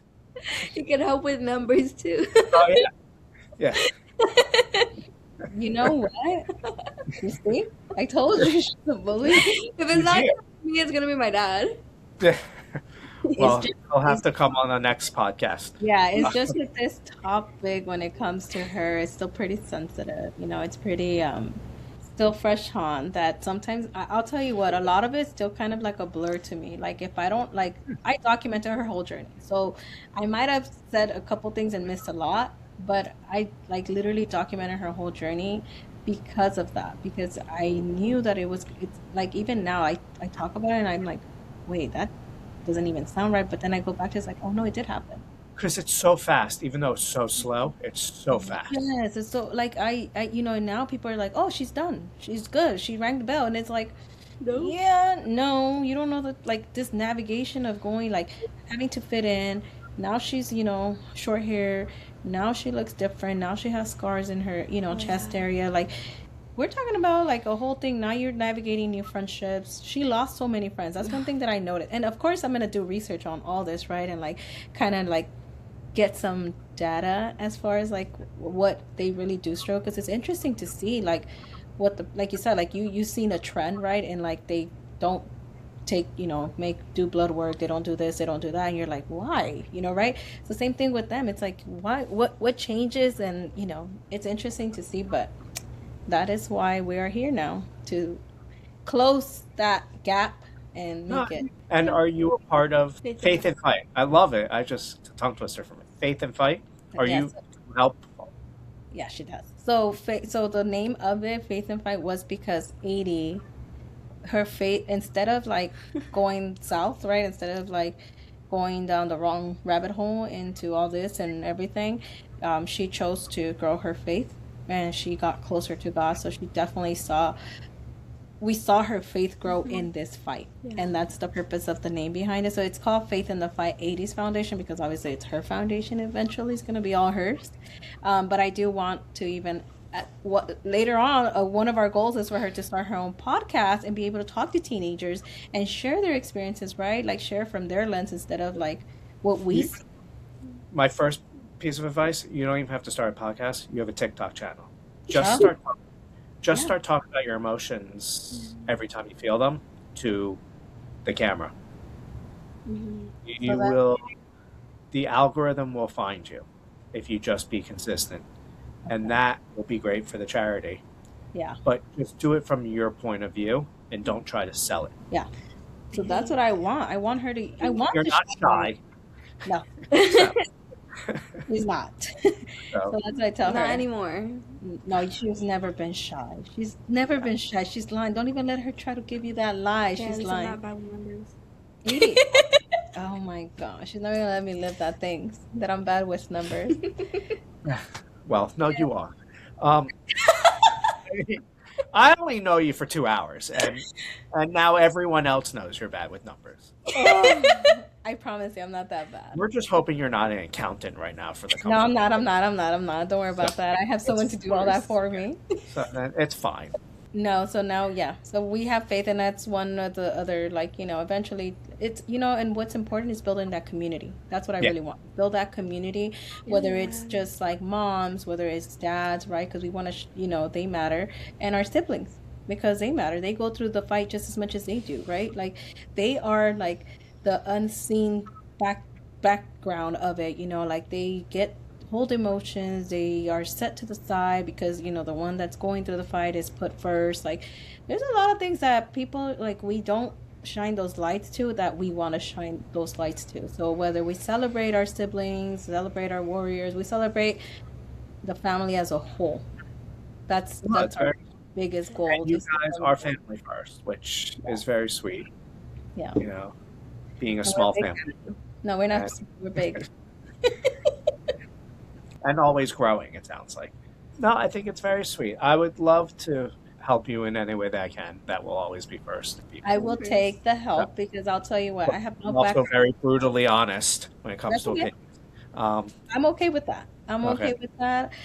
You guys have the thing that they can't teach you. You have the mother-daughter duo, and it's kind of a comedy act, which is sweet and innocent. But if you put that on, you don't need a podcast. You need a TikTok channel.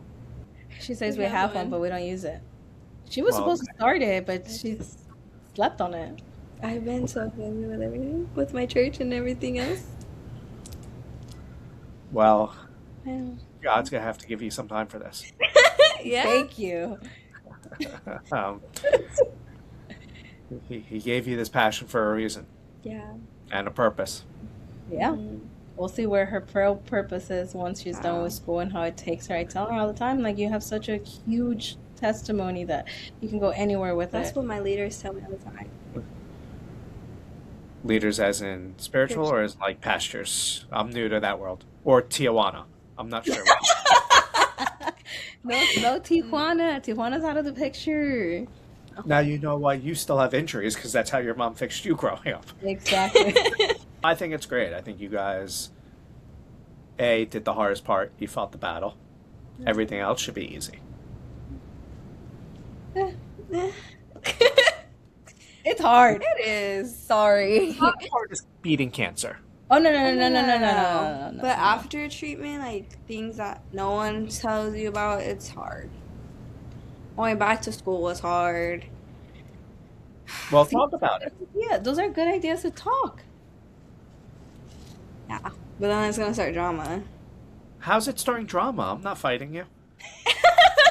It's just cause like hard as in like knowing that you lose friends and people like are so I say it because it's like you're dumb for saying it so like No.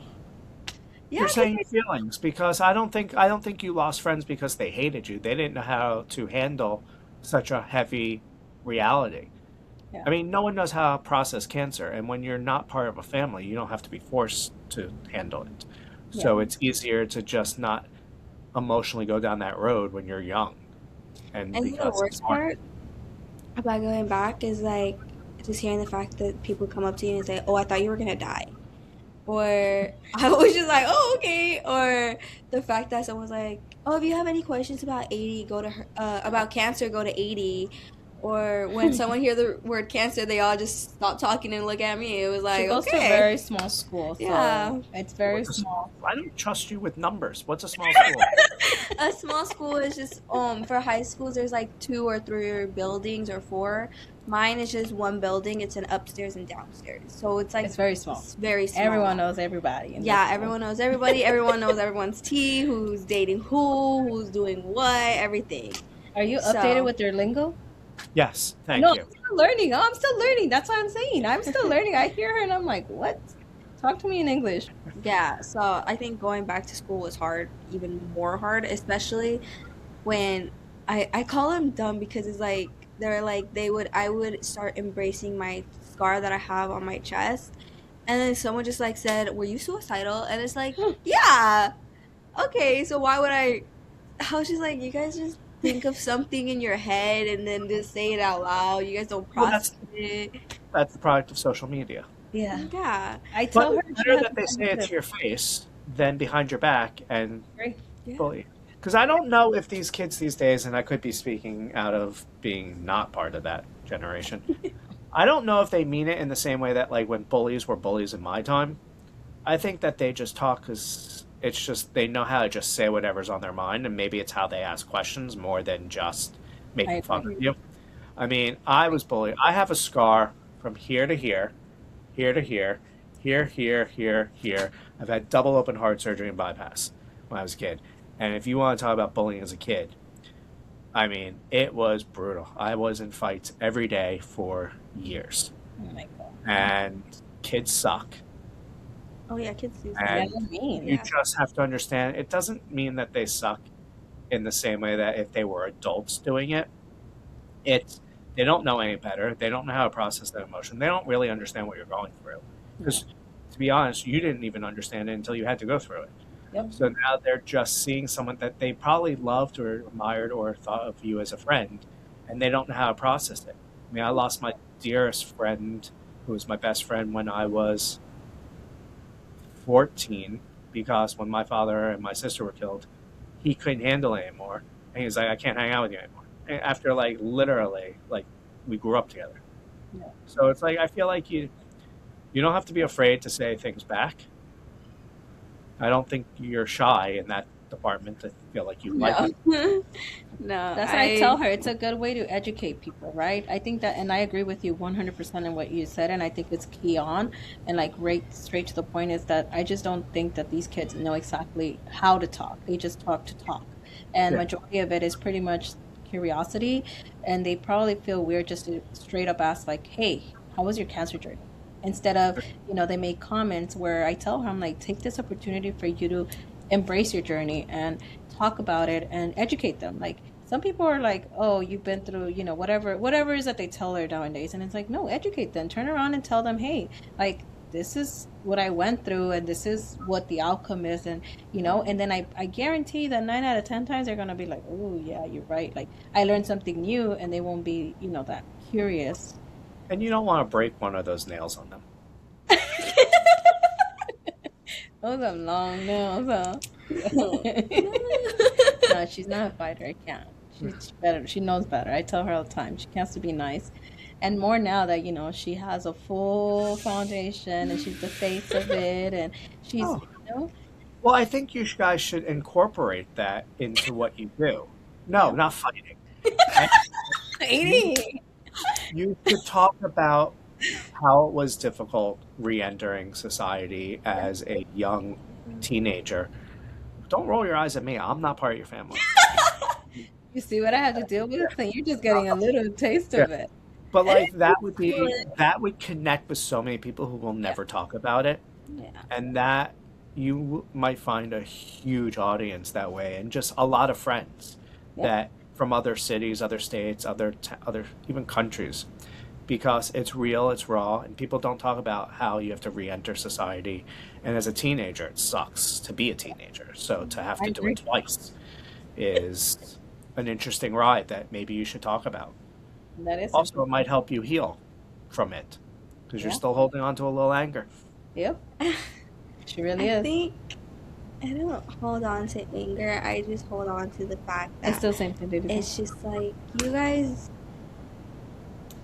I you guys don't know who I really am or what I went through, anything, and you just So voice decide it. to say these stupid comments, but I learned. She's I found my learning. peace. Honestly, I found my peace going into like finding my journey with God. Like I found so much peace. I was baptized last year. Um, Is that allowed after a quinceañera? So we are. So we yes, because they're Christian. So when you're Christian, you baptize when you want to, in a sense, when you are mentally ready for it, like you understand the purpose of mhm, baptize yeah. or Okay. baptism. So So when I grew up Catholic. So Catholic, you're baptized when you're a baby. So she didn't grow up in a Catholic religion. So once she found her faith and she felt ready, then she was okay to get I found baptized. my So they get home. baptized at like different ages whenever Yeah. you're just ready. So yeah, it was allowed. So Okay. Just yeah, I curious. was baptized last year. I felt more closer to God, and then I started serving at my church. So I work with middle schoolers. I'm a leader there. That has gave her That one has gave me it so humble her. much peace. It did humble me. I did. Just for education, what the heck does serving mean? So I am a leader. So Okay. so it's like community service, but it's like I'm a leader there. So I've been serving for a So while. volunteer. I Serving volunteer. means volunteer. She Yeah. volunteers. So, but That's I love it so much. Yeah. And yeah, I'm with junior high. So that humble her real quick to bring her Mhm. back into reality. Reality. But that's true. Then that's what I tell her. And you know what? And I don't try to push her as much because it's one of those things like it's hurt whenever she's ready to speak about these things, right? Obviously, just like you're observing a lot of things out of her, right? And like the anger and stuff. Like I'm a trained professional. No. yeah. No, but it's true though. Anyone can see it. And I tell her, like, this would be amazing. Like, speak about it. Like, you don't have to hold it. Like, I guarantee you, just like you said, there's one, two, three, maybe thousands of people that don't want to speak about it, and you will connect with them. I have found, Hundreds of thousands of people, I kids your agree. age, I honestly have will connected resonate with that. with so many amazing moms, like warrior moms and like other like parents, and it's like, this community that I personally have built like through social media. It's like amazing. Like it's just, and all I do is just share her journey from my eyes, not from her eyes, from my eyes and I will point, like, I do shine light to like certain things. Like yesterday, no, not yesterday. Was it yesterday? What? 2 days ago, she had a CT Oh. scan. Don't worry about the days. It's somewhere this No, week. yeah, it was yesterday. Not yesterday, 2 days. Yesterday, because I had church on Wednesday. It was this week. It was this week, but it was yesterday. It was, but we woke up and she had a CT scan, right? It's Oh, her you had birthday. another one? Yeah, I because didn't go to sleep at all. so she had one done. Just they have to check her to make sure that obviously there's no relapse or nothing. So we woke up and we go. It's early in the morning, but you can see her anger, like you can feel her energies off, and fair, valid, all the feelings. I didn't sleep. Yeah, it's anxiety, scared, you're mad, it probably triggers, like we can go down that list and we can find a lot of things, right? So for I me, saw her recording. guess what I did? I recorded that raw I just moment. made sure my face wasn't fully in it. I saw her from the But you corner could of my see, eye. you can see her face, how mad she was. Like you can tell that she was like, feeling it, and that's all I shine light to. Like I put like, do you ever wonder what a teenager looks like going through a CT scan? Here you go. Here's a little glimpse of it, and like you get so much positive feedback, and then so much awareness. And for me, it's that raise that awareness, raise that advocate for the others that don't. Like I tell her, I'm like, you have a huge shoes to fulfill in the sense of like you can talk, and then eventually whatever career she chooses to go to in the future, right? Whether it's a doctor, nurse, or whatever it is, like she Wow, can. you really are planning her future. Yes, she has to do something with her life. She can't do nothing. No, I have been talking about one Yeah, of she those wants two. to do one or the other. Doctor or nurse. As long as you also take over the foundation the rest of your life. She wants to. I want her to take care of it. No, I'm just kidding. It's mine. It's hers. It's all of ours. But Families. it's a family. It's It's a a family. legacy that will live on because it's not just Adie's story we're sharing. We're sharing everyone else that is a part of I it. mean, my dad connects with other dads by football. Yeah. So we connect Sports.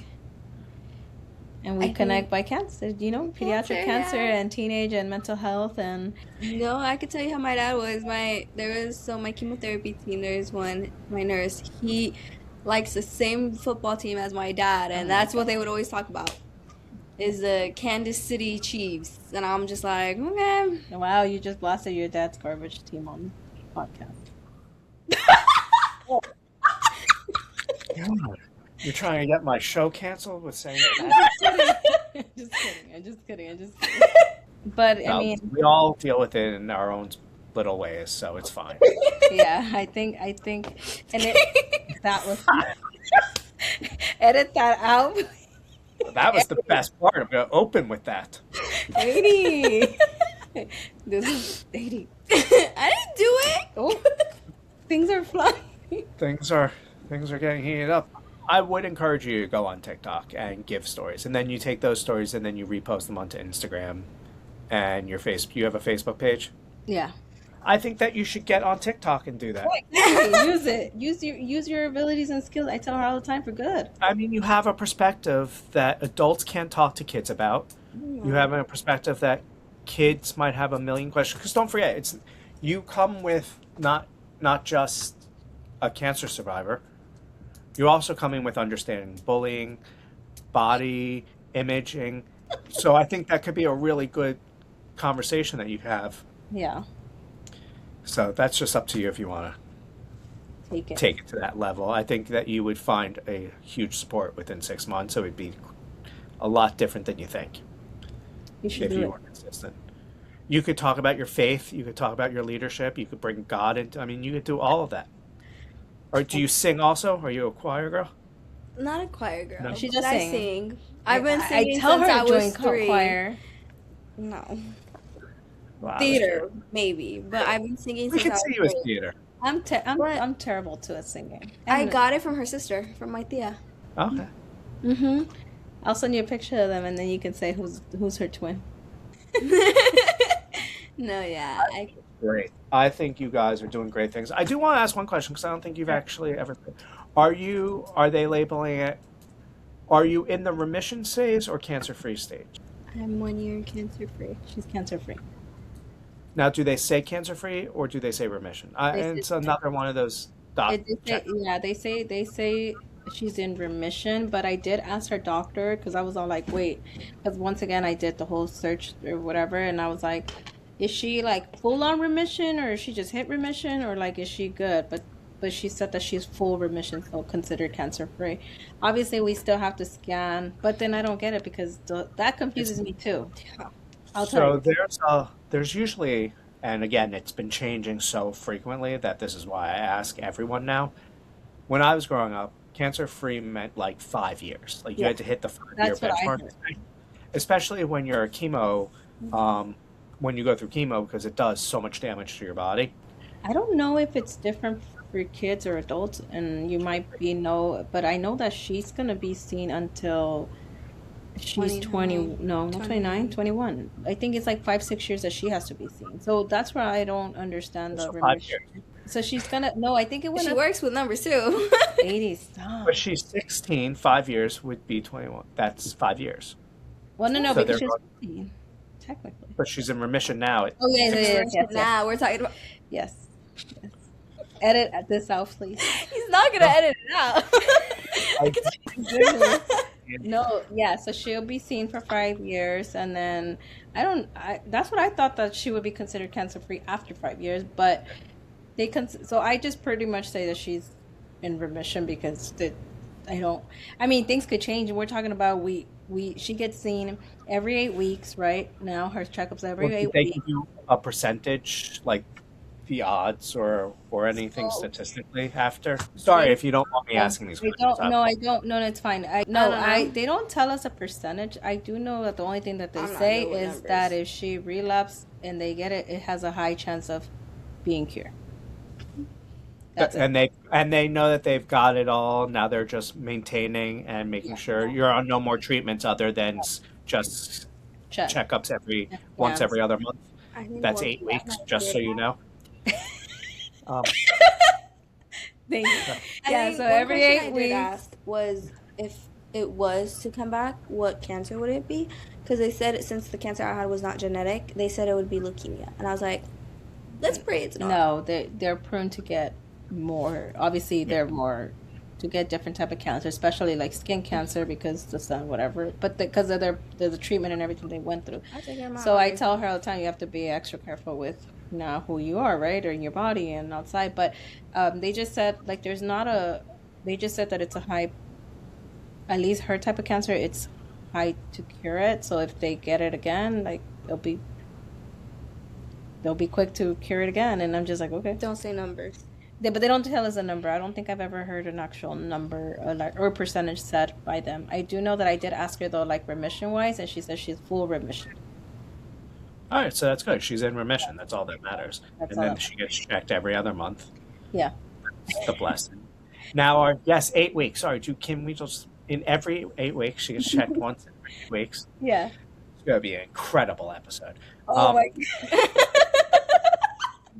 I think it's great. I think you guys. I don't know how close you were before, but I'm guaranteeing it made you even closer, which is crazier to think. We, I think it's great. I think, I think I want to say we had a good relationship, but definitely this has brought us. I've always my goal has always been to be close to my kids, but not. There's always a fine line because they know when mom mode kicks in versus when it's like okay, we're chill. But I do think that this definitely opened our eyes to a different way of seeing life. So now what? Nothing. We definitely are closer, and it's brought us. It's more of that awareness. It's more of like we can have raw conversations and know that we'll be okay, but also we know that we can do hard things, and we're still gonna be okay. And that I think Yeah. in itself was a blessing in disguise kind of thing. I She's mean, my we best know friend. that we can do hard things. Everyone knows that, right? But when you're really thrown in the fire, like doing it with a smile or just good kindness in your heart and not be bitter, I think that's a win because it's easy to get lost and be angry and get lost in all that, right? But staying out of that, it's a little bit challenging, but not impossible. But yeah, but we did get closer, and I love this, and I love Yeah. Until I come into her room and start bugging her for something, and then she's oh like, my "What do you God. want?" Or I say something that gets her so mad, and then my dad starts saying it. It's so funny because it's like I she don't gets so I mad. don't understand the lingo. That's the problem. I don't, their It's because I lingos. go in and I will always say scuba, and then my dad starts going like that, Exactly. and then now we teach we taught one of the little kids we taught. They say 6, 7 now, and she gets annoyed so easily, and it's so funny because my cousin downstairs, he's a 1-year-old, and he goes like this, and I'm so She's corrupted everybody. it's so funny. I Yeah. think that's great. Yeah. I think that is how we end the main segment because that was sweet and beautiful. So let me wrap this up for everyone because I find that we touched on so many different things that I think it's incredible. I think you guys brought a refreshing breath of air and light into a situation that a lot of people don't talk about. I like the fact that you guys were able to talk honestly and be real. And I think it's even more important that someone who is young be so open with their emotions and not hide it and doesn't seem to worry or care about anyone who thinks differently. That's a huge, huge, like mental beast mode, like opportunity that you don't even understand how powerful that will make you 20 years from now. Like the fact that you can maneuver in and out of high school without a care worrying about what people say anymore is beautiful and powerful. Just, I hope you realize that. And I think that you guys have a very special family. But I do think it's special. I think it's inspiring to hear it. It's hands down one of the most comical podcasts I've ever been a part of in a positive way. And I That's think that's good because it shows that people shouldn't lose their sense of humor or their sense of just being who they are. So I thank you for allowing us and the honor of being part of something like this. Like it's our honor to share your story. So thank you. well, we want to say thank you for allowing us and having this amazing platform to raise awareness, right? That's the biggest thing, and for letting us be real. Like, not, I really give you kudos for not having a script and like you made it comfortable enough for us to be open and just show And helping us ourselves. with numbers. You can't get better than that. But all right, so now let's jump into like the fun, hilarious. Okay. I don't care if you make fun of each other because it won't hurt my feelings. But This is what we like to do. Rapid fire. Are you ready? Who's the most stubborn person in the household? She is. No, she's Dad, who's more stubborn, no, me or mom? 80. Mom. Keep yourself in the camera. Mom. It's her. No, it's mom. She's stubborn as hell. It's equal. Oh. Maybe. Mostly mom. I agree. Equal, but mostly my mom. She is stubborn. You get her mad, you ask her, she just doesn't answer you. She's stubborn. Sorry, she is. Alright. I could be stubborn, but it's mostly my mom. Fine, I'll take it. Alright. Favorite food? Steak. Sushi. What type of steak? New York. You don't do like anything special, traditional, cultural that's delicious? You don't cook? Pozole. I do cook. I mean, for a Mexican dish, pozole. Oh, I love it. She likes the green one. Pozole verde, yeah, it was so good. Have you had the green one? Yeah. I cook. I mean, I eat. I eat everything. That's And I cook. I have steak like every day. And medium rare. So you're good. Ah, You're a smart steak eater. Sushi is delicious. So that's great. yeah. Favorite song right now? Gratitude by Brandon Lake. Mine would have to be. Oh my god, I don't even know the name of it. It's by Ella. Be Her? Speaking Terms. Do you have a favorite artist though? I don't. I like every type of music. I don't have no one specific that I love. Well, Karol G. I say Carol G. Who? Carol G. Carol G. I thought you said Kenny G. I was like, No. Carol G. Carol G. favorite TV show? Oh, Gilmore Girls. She's Who? watched Gilmore Gilmore Girls, Girls. and she has watched that season like 20,000 times. Okay, That's not your generation. Oh, she loves it. I know it word for word. I think she can. I believe it. I also watch Vampire Diaries too. Yes. Yeah, she'll come into my room when I'm watching it, and then she hears me talking, and she's like, "Who are you talking to?" And then she looks up, and she's like, "Adie." She should be part of the show. I was like, That's how "It's much not she my loves it." fault. I know it word for word, and Was I that know something- who ends up with who." What's your best memory so far? Ooh. Hmm. What is your best memory? Tell me, Tao. In what?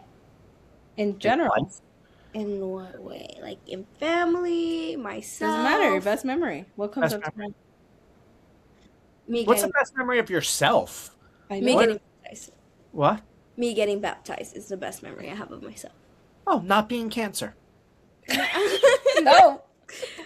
Because, like, leading up to my baptism is because God got me out of cancer. So, it brought me closer to Him. So, being baptized is like, He helped me. He got me through cancer, and I beat it with God by my side. So, Yeah. Amen. I Yeah. would say. I mean, I have a lot, but but if it's family-wise, probably vacation. Oh yeah, you guys vacation a lot. we used to. We used to Not go right now. We out. haven't. We need to get back, but we used to. Yeah. I'm At telling you, least we should we go try back to. to San Francisco or Vegas. Well, we did a little bit. Those are little vacations, but But- we try to do at least one or twice a year, like a nice Now, did you vacation. go with the whole caravan or just like you? No, the one we did with everyone was Mexico. We went to Cancun, and it was a whole terrible. Cancun and Mexico. That was a hot mess. I do not. I think- that was Okay, Cancun. but we also my God. went to What did he say? Cancun and Mexico is the same thing. Oh yeah. But like we went to different parts. You're not even part of the podcast, and you're talking smack. I'm just saying. You should have. Cancun and Mexico. Oh, yeah, yeah. Cancun Different is in parts. Oh, it's because we Mexico. went to. Okay, so we went to Cancun for vacation. It was like a big family vacation on my side. I was almost arrested in Cancun. Great time. Oh, I was Tell a the kid. story. And then Oh, after that, we went to Jalisco because my brother got married out there. So then we went again with the whole Taliban over there. Like the whole family went out there. So that's why it's like we've gone to like vacation and for a wedding. But I would say my best memory, I don't even. mine Can't is think of Bahamas. The Bahamas. Bahamas. Which island did you go to? Nassau. Nassau. Nassau. Yeah, I it's now always, know the gonna answer. I it's now always know gonna what's going on in the house. it's always gonna be a funny memory to me and my brother because we went when I was like little, but I was so light to the point that I got dragged by the ocean and I started drowning. So my brother came in thinking he could save me, but he God, couldn't. you just said we're bad parents and freaking podcast over here. No, Look at it's you not. It's drown. just funny because we were just sitting. They were all in the ocean, and I'm like, I know I can't handle it because of the wave. So I was sitting down. The wave came and dragged me in, and my dad came swimming, and then it was funny, but I would It's always not be as funny. bad as it sounds. No, I was just laughing. I kept laughing because my brother brings it up all the time. He's like, "Oh, Adie, remember when you were drowning?" I was like, "Wow." It's just so funny. But I love the Bahamas. It was so fun. Oh, that's nice. Bahamas beautiful. It's relaxing. It is. We love. And the locals are so sweet usually. We didn't get a chance to see the locals besides the ones that work there, but I did. We did want to go off, and I like to go to where like the locals are at because it's nice to like see their culture. I love to see different cultures and eat different food, and I'm all about like you want to go to like a state like take me where it's like the actual meaning of what that is. You know, tell me where people live like day to day, right? That's my. I think my favorite memories that are all our vacations, our time together. I have a lot, Stealing but from mine. what? Stealing from my idea. I said it first. You see what I have to deal with? Okay, and I still have to do with you. With your stubbornness. We're equal. We're equal. You definitely are. Do you guys have hobbies? Yes, I run. I work for or behind the scenes for Faith. I do a lot of research, and what else do I do? I'm excited Do you though. guys have like a favorite restaurant that you guys go to as like a family? Go ahead. Jen or Sushi Loco? It has to be one. Well, we do go to those. The sushi's a big thing in your house, huh? Yeah, sushi or Korean barbecue, but Korean barbecue because you can eat it, you know, all kinds of meats, and then obviously they have their steaks and Should go again. it's yummy. How you and your brother get along? Good? 80, don't lie. Wow. They We get get- along. It's like 50-50 depending on the day or depending the mood. She's the annoying little sister, so No, I'm you not. have to remember that. He's not- 18? He's the annoying one because he be screaming and yelling and I hear him through my wall just because of the video game. I can he's barely 18. sleep. So he's like to himself, you know, video games. So she's the annoying little sister, and I don't even bug him. I would tell you that I love their relationship because they are really like they act like they could fight a lot, but they don't. They really are like to sing. Am I lying? You're a liar. You just said how do much your fight. brother you went to go find him when you found out you had cancer. Well, yeah, we have a good bond, but it's like I'm not annoying because I don't even go to his room as much. I only bug him just to drive me to church and that's it. That means she loves him. Don't worry. Yeah. Oh yeah, I know. She Or does. I bug him if that I'm craving something and if he can drive me to go get it. Like an Oreo McFlurry from McDonald's, and he does. So we're not eating healthy. Yeah, you see that? It's when I crave it, but sweets I can't. I can't really do candy. That is a sweet. That is a sweet. Ice cream I can. Yeah, but it's rare when she gets it. She No, you does- listen, you can't stop your life. I always tell people that. No. You gotta enjoy it. Not every day, but and you have a shopping problem, right? Shopping problem? Oh yeah, she does. When was the last time I went shopping? This weekend or Not so. this weekend. No, I went 2 weeks ago. She's lying. Any chance she gets, she empties a pocket, whether it's my auntie's or her dad's or somebody's. Yeah. I Well, haven't that's- went clothes shopping in a while. Don't give her ideas. I'm just here for the content now. That's your problem. Yeah, I do have a shopping problem, but sometimes I just lay low. I'm just like, no, I don't want it. Or she'll just buy me stuff out of nowhere, and I'm like, oh, yay! And it's stuff I want. Well, are you driving yet? Also, no. What's the age in out west? Is it 16? Yeah, she has no excuse now. She's did the she has to go take the permit test. Yeah, the written test, and then she can do the behind the wheel training, and then she can go get her license. But it's all on her because it's done and paid for. She just has to All right. Do complete you it. not want to drive? Do you not like driving? I do. It's just that I'm just like nervous because I hate tests. I always do so bad. She says she's a bad test taker. I am a bad test taker. I remember everything, but when it comes to tests, my brain just turns off, and I'm just like, damn. Yeah, I we think all that, have, but the driving test you will remember. Yeah. I hope. I think If not, good luck to I the world haven't that she's out there. the practice test. I do study for the practice test. I think the one question that just gets me mad is like, why do I need to know how many years you go for a murder?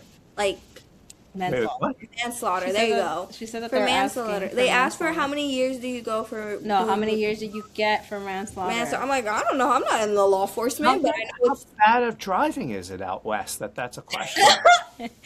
That's news to me because I don't remember that question in our test, but I I was like, guess. why do I need to know about manslaughter? I'm not in that field. Well, you need to know to be aware. I But don't know if that has anything to do with driving. Yeah, well, because you have to think about it. Remember, a vehicle can be used as a weapon, so they need to understand the severity of them driving and the importance of them being responsible drivers. so who's gonna go driving and hit a person? You never know. There's crazy people out there. Oh, not me. I am a very cautious driver. I am to the T. Follow my speed limit.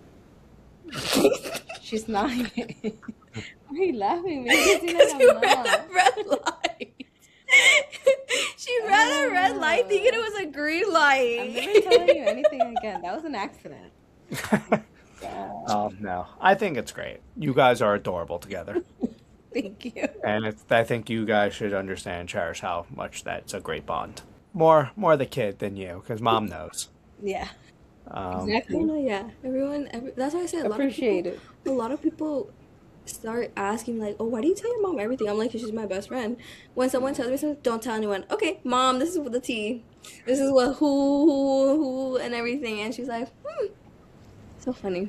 I just asked, do you want mom mode or you want Oh, I just, tell her best do you friend want me mode. to listen or do you want me to say something and then I know how to like twig, you know? Now, when it comes to relationship wise though, she listens and then she turns on to mom mode, and I'm just like, I didn't need mom mode. I just need best friend mode. But you know what? It works too because it helps me out. yeah, boyfriend problem. Not no more. Not no more, but she did. Mom got rid of him. No. Got rid of it. She's All right. really great at, I'm telling you, she's really great at advocating for herself as a whole did. person. So I don't really, I worry, but not Yeah. really, because I know that she might be like, you know, like it's brittles there, here and there, and I'll see her kind of like stepping little stones where I see like, oh, you little wobbly, but she fixes herself Yeah. without me even having to say something, which is great. She's very mature for her age, and she's a smart girl. Yeah. I think that's great. I mean, listen, you had to grow up in a different way Yeah. faster, so maybe it will benefit you in the future.